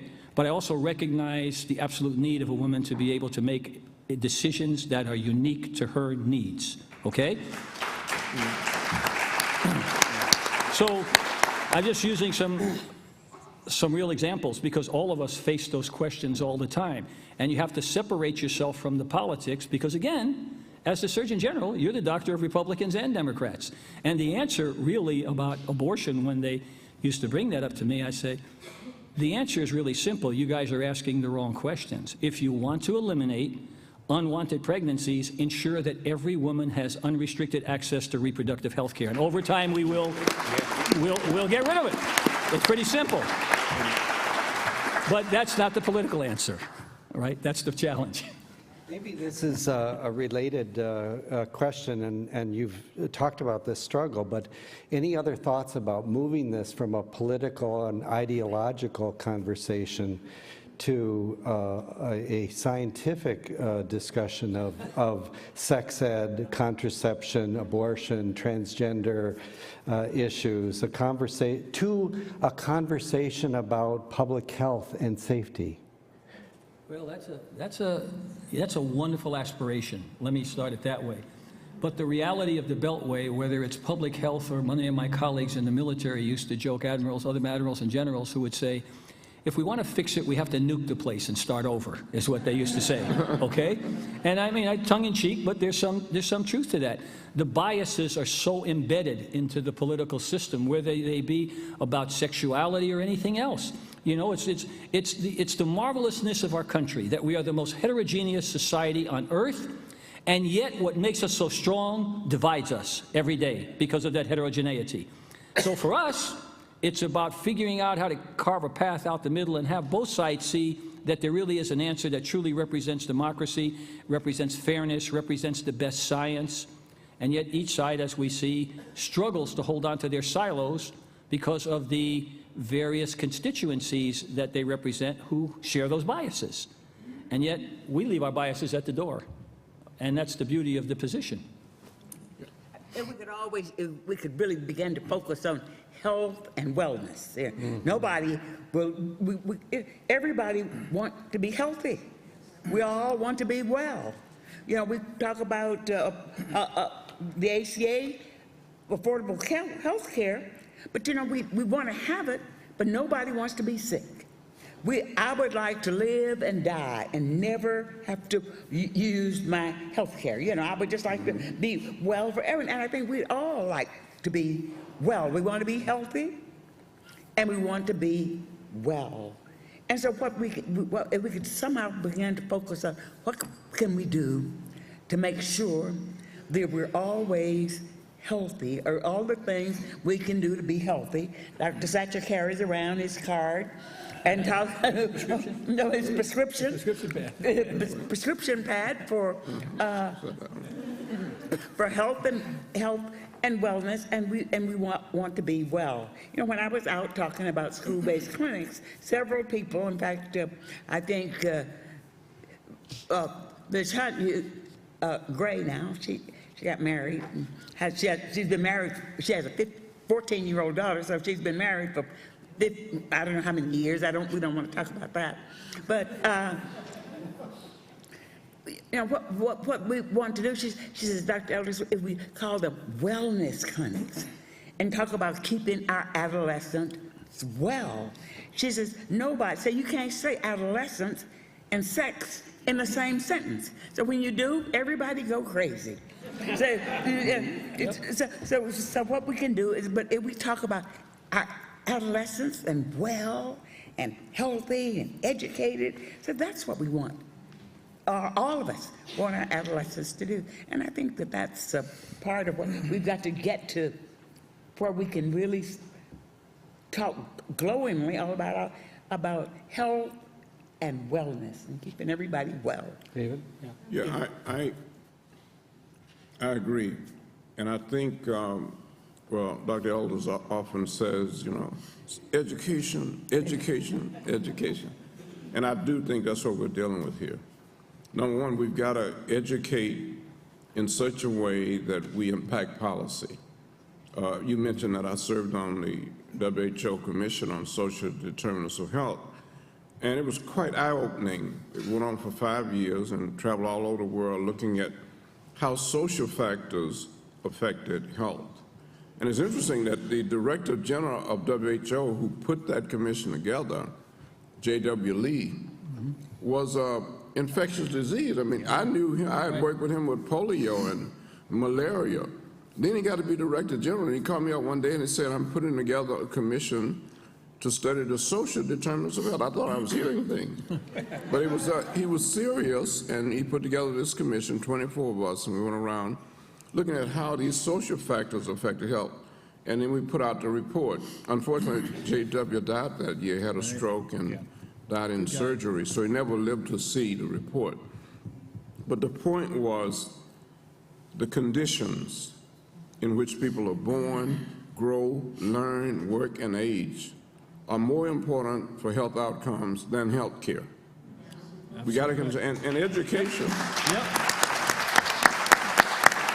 Yes. And when people ask me what are the most important social determinants of health, since we all now agree that those social determinants are critical, I think education and income, and probably I would put education number one. If we can really educate, starting with our children, about the importance of healthy sexuality and what it means to have a sexual relationship that starts with relationships, caring relationships, and then we've got to affect policy. Because, you know, social determinants can ultimately only be changed by changing policy. So one day there will be a policy saying comprehensive health education must include sexuality education. That's the policy we want. Only going to get it in which there are enough educated people in the United States to demand of their people who represent them to go and fight for that kind of education. So we need education that's going to lead to policy change, the right policy change. Ken? Yeah. And piggybacking on what you just said, David, I think education has got to be coupled with open two-way communication. Yes. Communication. And I will give you a quick backstory anecdote regarding this little booklet here. The white booklet, the white report. And as we were proceeding in developing that report, we received a very detailed, scathing letter from an ultra-conservative who was absolutely against what we were doing. You may remember this, David. And David and I discussed how will we handle this. And the Surgeon General of the United States said to me, I want to have him come in and talk with me, because unless I talk with him, he cannot understand what I am doing, and I cannot understand where he is coming from. And that's what we did. And it led to, I think, a very, very good outcome. But it simply goes to reinforce the issue. Education is important, coupled with open communication. I think that was the success of a call to action, is that we got all these groups communicating together, people at all sides of the political spectrum, and really kind of debating the issue of what is sexual health, how can we move it forward, and getting people to talk and realize that we're not necessarily that far apart. So that, I think, is important. Dr. Elders, you wanted to say? What I was going to say, we all know that the very best education, the very best contraceptive in the world is a good education. And all we have to do is just think about it. And, you know, and look at, we have the experiments of nature going on all the time. You know, just look at people that are educated for those who are uneducated. And so we already know that education is the key. And I think that, just like, you know, we talk about abortions, and I said, well, I had to teach my legislature in Arkansas before I even came to Washington that there was more than one A word. And that was, let's not spend so much time, all of our time and effort talking about abortion. Let's talk about preventing unplanned pregnancies. As I've never known any woman to need an abortion that was not already pregnant. So, let's talk about what's real.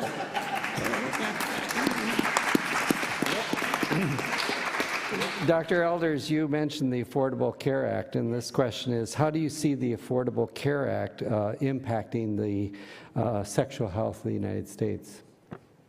Well, I very much support the Affordable Care Act because it would allow, especially more poor, less well-educated women to have access to reproductive health care or to women's health.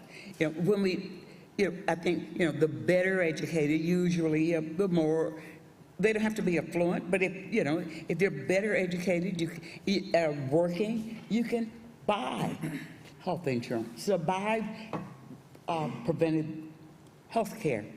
But with the Affordable Care Act, I think there are far more women who have access to health care, and that will allow many more women we say women all the time, but you know, we're talking about families to have access to preventable health care.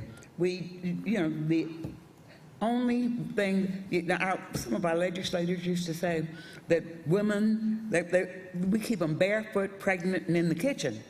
Well, see, with this, they can really be able to have health care, they can have access, and I think we've developed a lot of better reproductive health preventive measures. I was just in North Carolina, and they had over 200 girls in a program, and this was a repeat pregnancy, who had had a single pregnancy, and they had started them on LARC, and they had a 96% non-recurrence rate. And, you know, that almost nothing's that good. Well, but, you know, I mean, this is long-acting reproductive, reversible contraceptives. Well, they put them in. They last 3 to 5 years. And so, well, you know, and these girls were allowed to finish school. 90+% of them finished high school. They will be going on to college. They'll be allowed to make good decisions. And in the past, they've been in families where they had a pregnancy, they dropped out of school, and you know, and we just started the cycle all over again and had another pregnancy. So I think that there are things we do. We have tools to do it better now, and I think it's time we use that information to do it better. And that's what. And I think. That's the thing that ACA will do, and you know, and what they did is, you know, many of our, you know, not Medicare. Hopefully, we don't need that too much. Well, many Medicaid patients, you know, they wouldn't approve a lot because they cost $1,500, some, you know, $700 to $1,500. So because of the cost, they couldn't get it. Well, then what they did is they could make it a part of, they put it in before they discharged them from the hospital, after they had, you know, after they had the babies, and then and just made it a part of, and they wrote it in. It's a part of, you talk about policies and all, it was written into their Medicaid law. They didn't have to have it, but they could have, it was an option that they could choose. Any other comments? Yeah, I agree. I mean, I think I'll say two things about the Affordable Care Act, and that we don't talk about a lot. One, of course, is that it has the incentives in the right place. It incentivizes primary care. And speaking of Medicare, by the way, it does incentivize quality and valuable care as opposed to quantity. In other words, physicians used to be able to bill on the basis of the number of times they saw a patient. You have a patient with hypertension, diabetes, you treat them. The more times you saw them, you bill for it. In the Affordable Care Act, when fully implemented, you will be rewarded for the quality of care you provide. Did the blood pressure get better? Did the diabetes get controlled? And you know, I just think that we don't pay a lot of attention to those incentives, but incentives influence what we do. If we provided the right incentives for sexuality education, it would get done. But the fact of the matter is we haven't done that. So I think the Affordable Care Act is right in terms of the incentives. The second thing I think is, obviously, there are 1/3 fewer uninsured people in this country than there were 2 years ago. That's amazing. There's never been a time before in my life where we've had that kind of decrease in the roles of the uninsured. We have a long way to go. The Affordable Care Act is not fully implemented. It's not perfect, but I think it's moving us in the right direction. Now, Georgia, my state, has refused to expand Medicaid, and there are several states that have refused. So all of these things are happening despite the fact that there are states that are still fighting the Affordable Care Act. Dr. Carmona? So certainly violently agree with my colleagues, but so let me give you a thought about the disingenuousness of politics. There have been attempts over well over 100 years now every president has tried to enact some form of health care legislation, and they were always thwarted by the other party, to our detriment, to the people's detriment.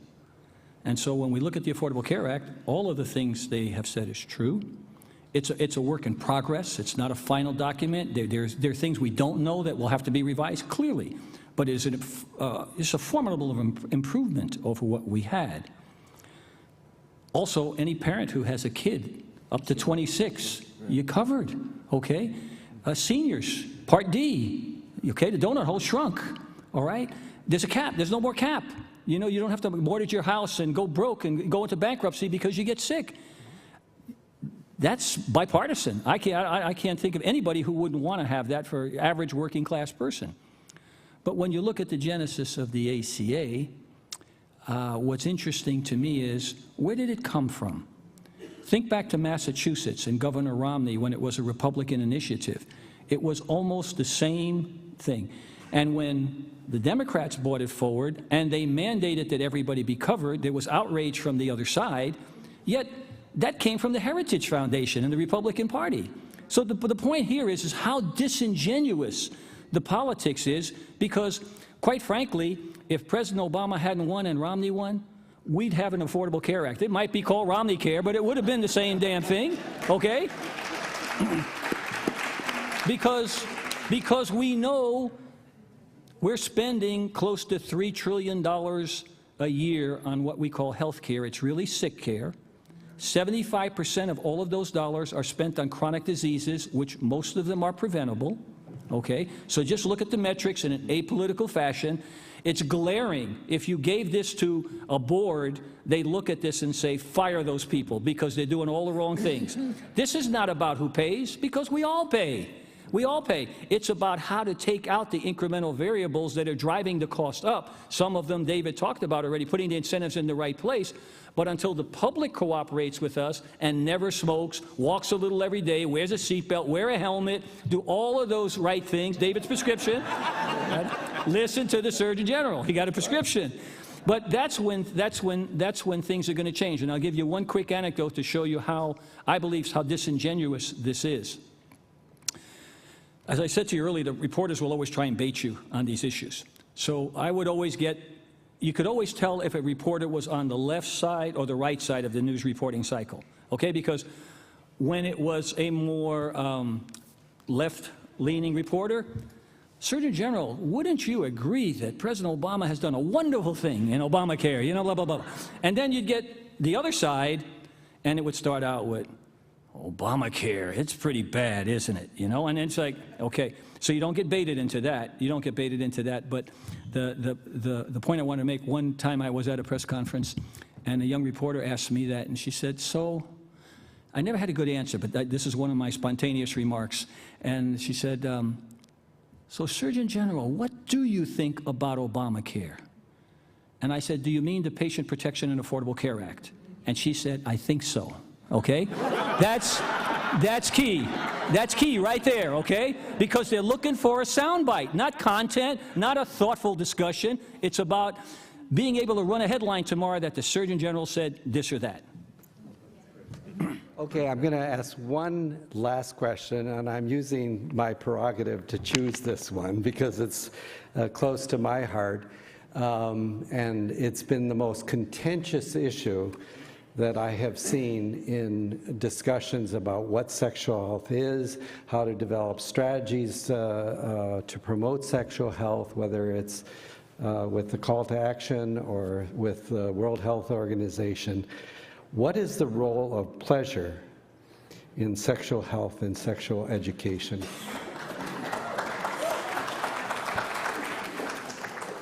Go for it, Joycelyn. It's yours. It's yours. I already know that I feel very strongly. We talk about sexual health, is about procreation, about protection of our significant other, and pleasure, the 3 P's: procreation, protection, and pleasure. And 99 of the 3 P's, 99.99% is about pleasure. And I was on that plane and talking to a group of airline pilots, and we was talking about, he says, Dr. Elders, you didn't add enough nines. But I think that we all know that every sperm was not destined to be a baby.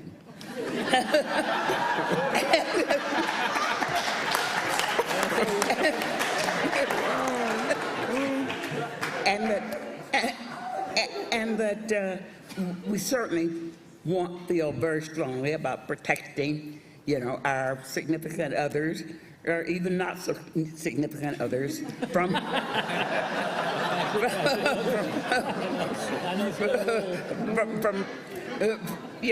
in regard to any problems that may come up.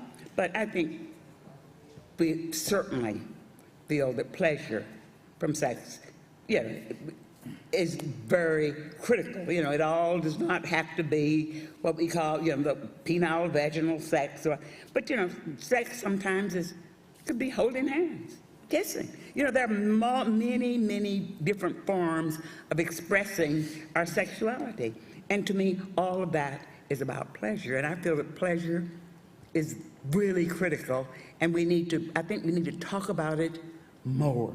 And we need to make our young people be aware of that it's really about pleasure.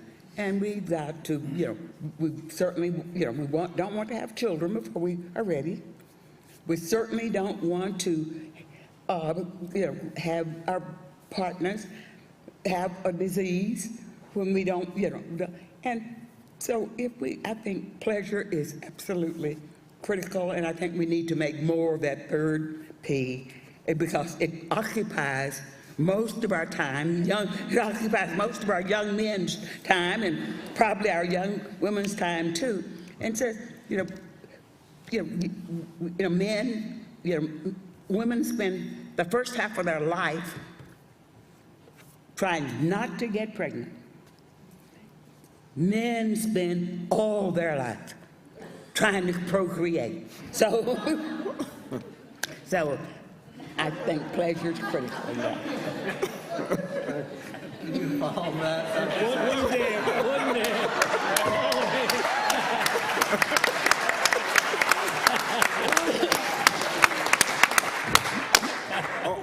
You're one of those men, right? Only on the day in which we inaugurate the Joycelyn Elders Chair will you get away with that.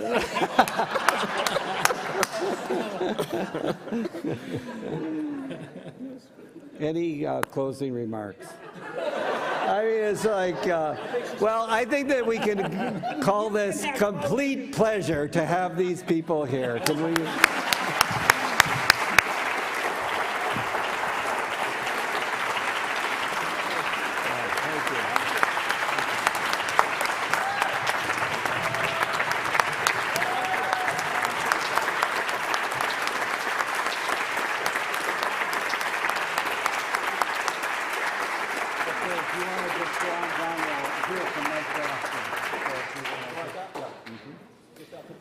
Yep. Mm-hmm.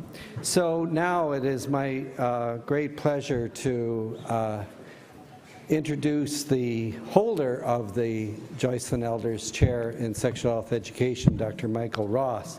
And as has been said before, it is ironic how worlds collide, because when Dr. Satcher asked me to serve as senior advisor, and we had to identify some scientists, scientific editors for the call to action, really the first name that came to my mind was Michael Ross, a preeminent researcher in sexual health in the world, and literally he's been all over the world. And so for us to be so fortunate to have him land in Minnesota is really wonderful. He has so many letters after his name. He has so many degrees. I will not mention all of them, but he did start December 1st, and we're very happy to have him with us. He does hold 11 degrees, including an MD, PhD, the list goes on. He has studied sexuality and sexual and mental health for more than 30 years in several countries: India, South Africa, Sweden, Tanzania, Uganda, and Vietnam. He's published over 500 peer-review publications, and I'm telling you, our dean is very happy. Additionally, he has worked extensively in prison environments and wrote a book about prison physical and mental health. Dr. Ross has also practiced as a clinical psychologist and is a fellow of the American Psychological Association and the British Psychological Society. I think he really is Mr. Sexual Health Education. So welcome.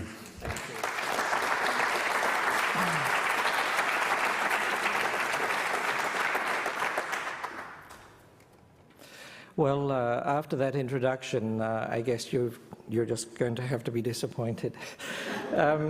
It's a real pleasure to be here and to tell you a little bit about where I think we're going and what the visions are for the Joycelyn Elders Chair, and what a privilege it is.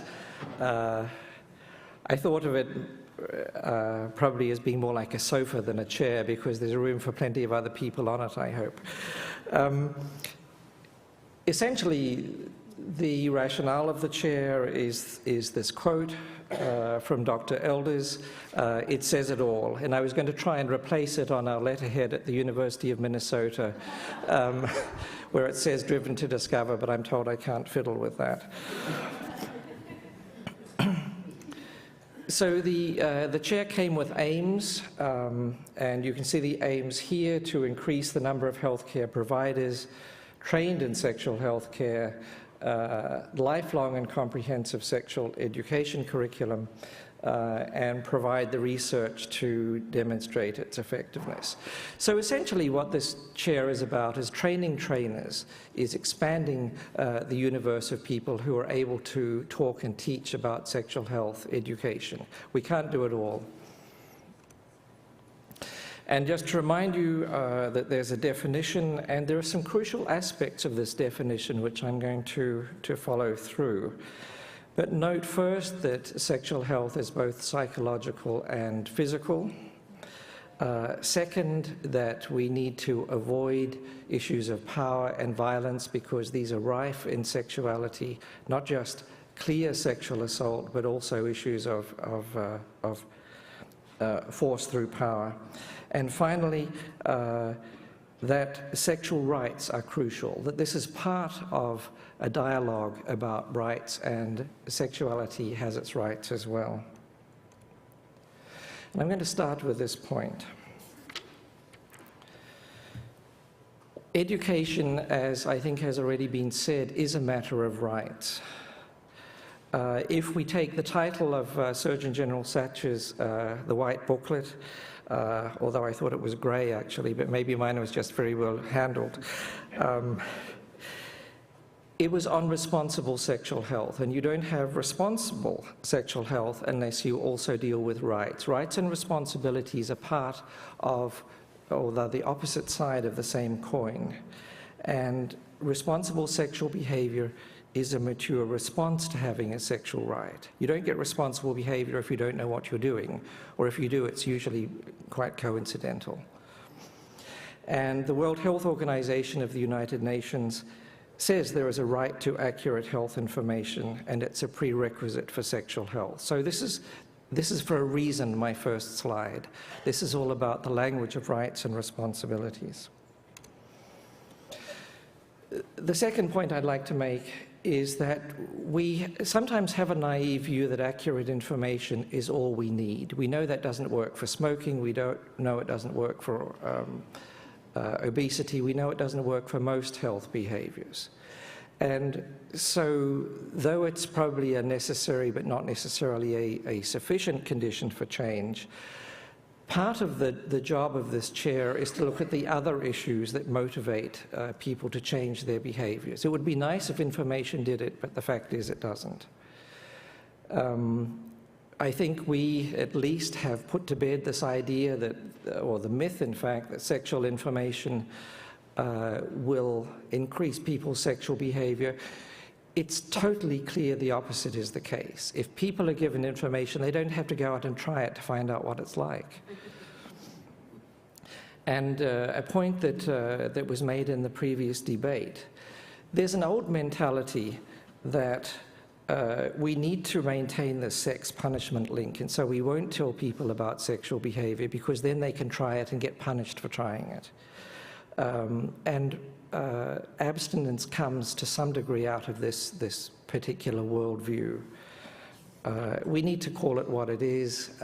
It's trying to punish people for not having information and for having to experiment. It used to be the case we could talk about having sexual health information or not. But that's no longer an option with the internet. We know that the average age of boys first seeing pornography on the internet is 11, slightly higher for girls.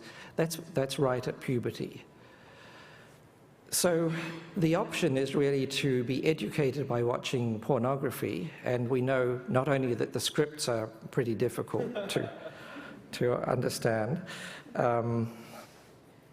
if there's a script at all, and there usually isn't, but also they're heavily edited and things happen which could almost never happen in real life. Misinformation would be the best word about this. So the option now is essentially whether we have responsible education or education by pornography. There really isn't any other alternative. But the internet offers both challenges and opportunities for sexual health education, and I think we need to follow those opportunities. Parents want their children to have sexual health education. They usually can't provide it because they also are not educated.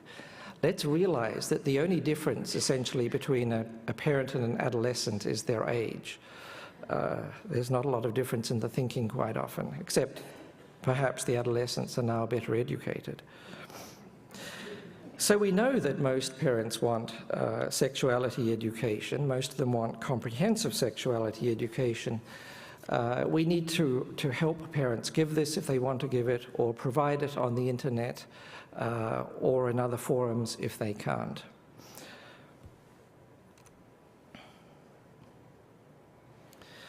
So there are some ethical issues as well that I think we can't ignore in sexual health education. Dr. Elders used the term child abuse, and I think that was exactly right. Dr. Satcher used the analogy of the Tuskegee study, and I think he's absolutely right too. Now, it's a principle of modern healthcare that people are informed. How can we talk about informed consent if people don't have information? And my question is, where else in modern healthcare could we say that we can obstruct or not inform people because we don't happen to like the content area? It's unethical.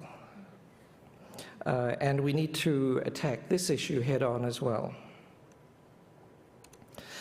Sometimes, as the Surgeons General have noted, politics intervene. But we have some of our own preconceptions, the idea that one side is perhaps more favorable than the other politically, or in terms of religious denominations. And my experience more recently, and I hope yours as well, is that there is a majority probably on all sides of the argument who want good, sound, straightforward information on which to make a decision. So let's forget our preconceptions about one side or the other and provide them with the information they need. I think part of sexual health education is actually educating politicians as well. But they would not admit to sexual issues until they get caught, usually. Just to give you an example, this slide looking at teen pregnancy rates shows the US in a somewhat unenviable position, and you'll note that right down the bottom of these countries are those which have the best sexual health education.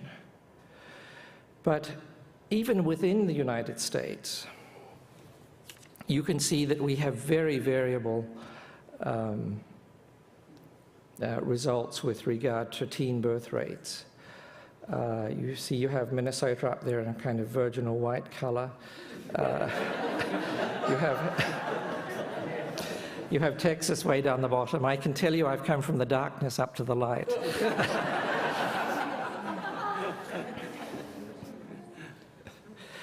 So the United States has as much variation as countries within the world.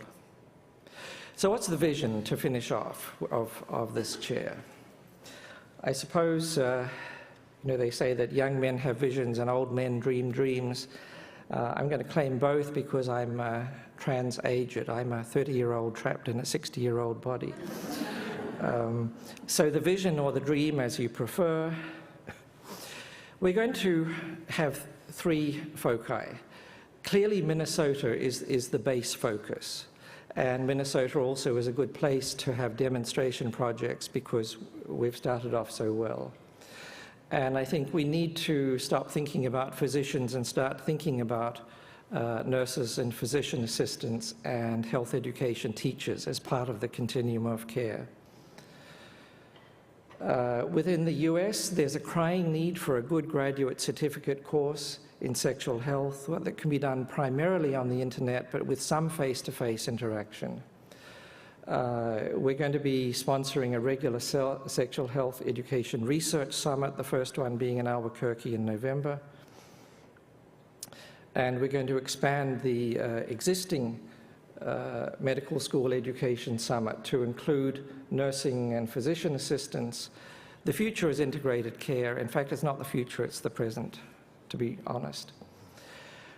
66% of medical schools do not have any form of sexual health education which could even be described as a fair sexual health education program. So we have a long way to go with regard to expanding sexual health education even in medical schools. And what we discover here, we need to move globally. My work in Africa at present is showing the need there is even more desperate for well-informed professionals.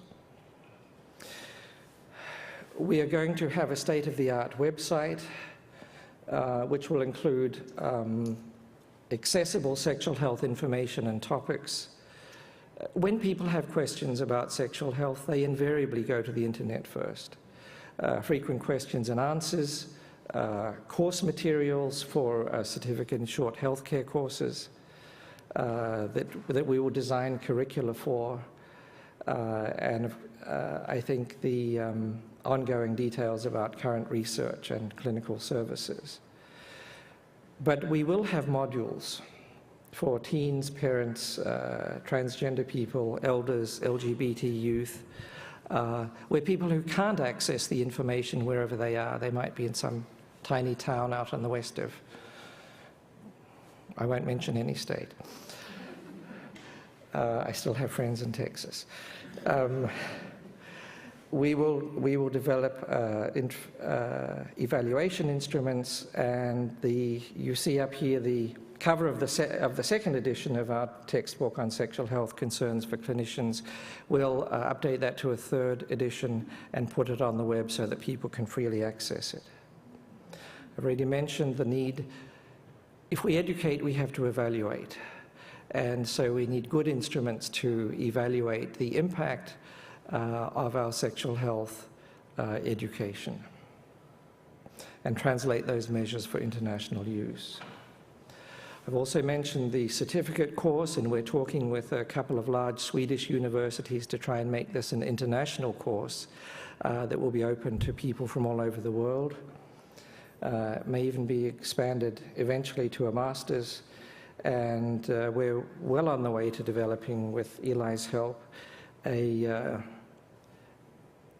short 2-day course for health professionals and course materials in conjunction with the World Health Organization. It's just about ready to go, and Eli needs to take the credit for that. I will, of course, finally continue with my personal research on internet sexuality. my work with men who have sex with men and stigma and sexual health in East Africa, in Tanzania primarily, and work on our model for healthcare in a hostile climate for men who have sex with men and sex workers in Africa. And it is a very hostile climate. We have people who are being killed and certainly denied healthcare services. And the usual and crucial part of teaching, which is collaborating, mentoring, encouraging, teaching, talking, all the bits that don't get much press but are crucial. So a final thank you as I finish to the many donors, most of you here who made this chair possible, to Dr. Elders for allowing the chair to be named in her honor. I have a number of friends with endowed chairs, and I like, you know, the Fred and Frida Smith chair and something or other, and people are always asking, who's Fred and Frida Smith? Nobody has asked me who Joycelyn Elders is. Everybody knows.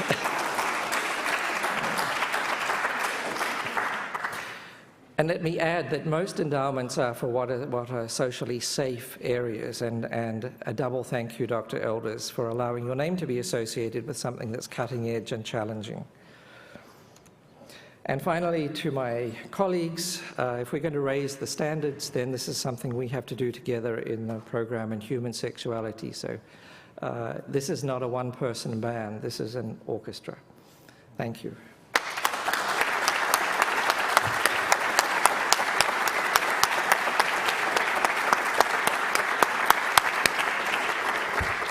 Okay, we're just about to wrap it up. Again, I want to thank all of you for coming, but particularly our honored guests, our Surgeon Generals. It's absolutely wonderful that you came all this way, but especially to you, Dr. Elders, for all that you do for us here at Minnesota, but for everyone in the world.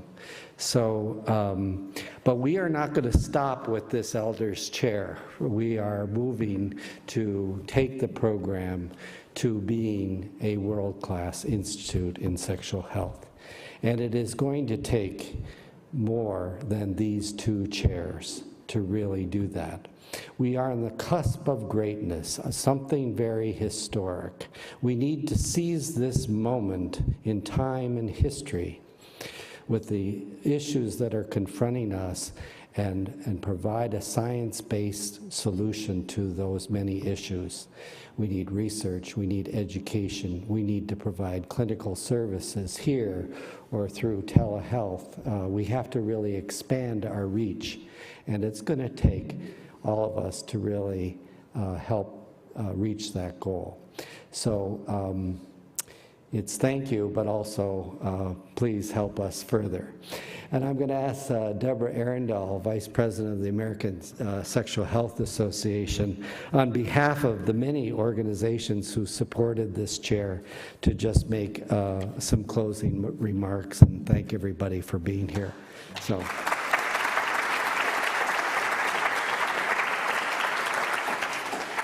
Good afternoon.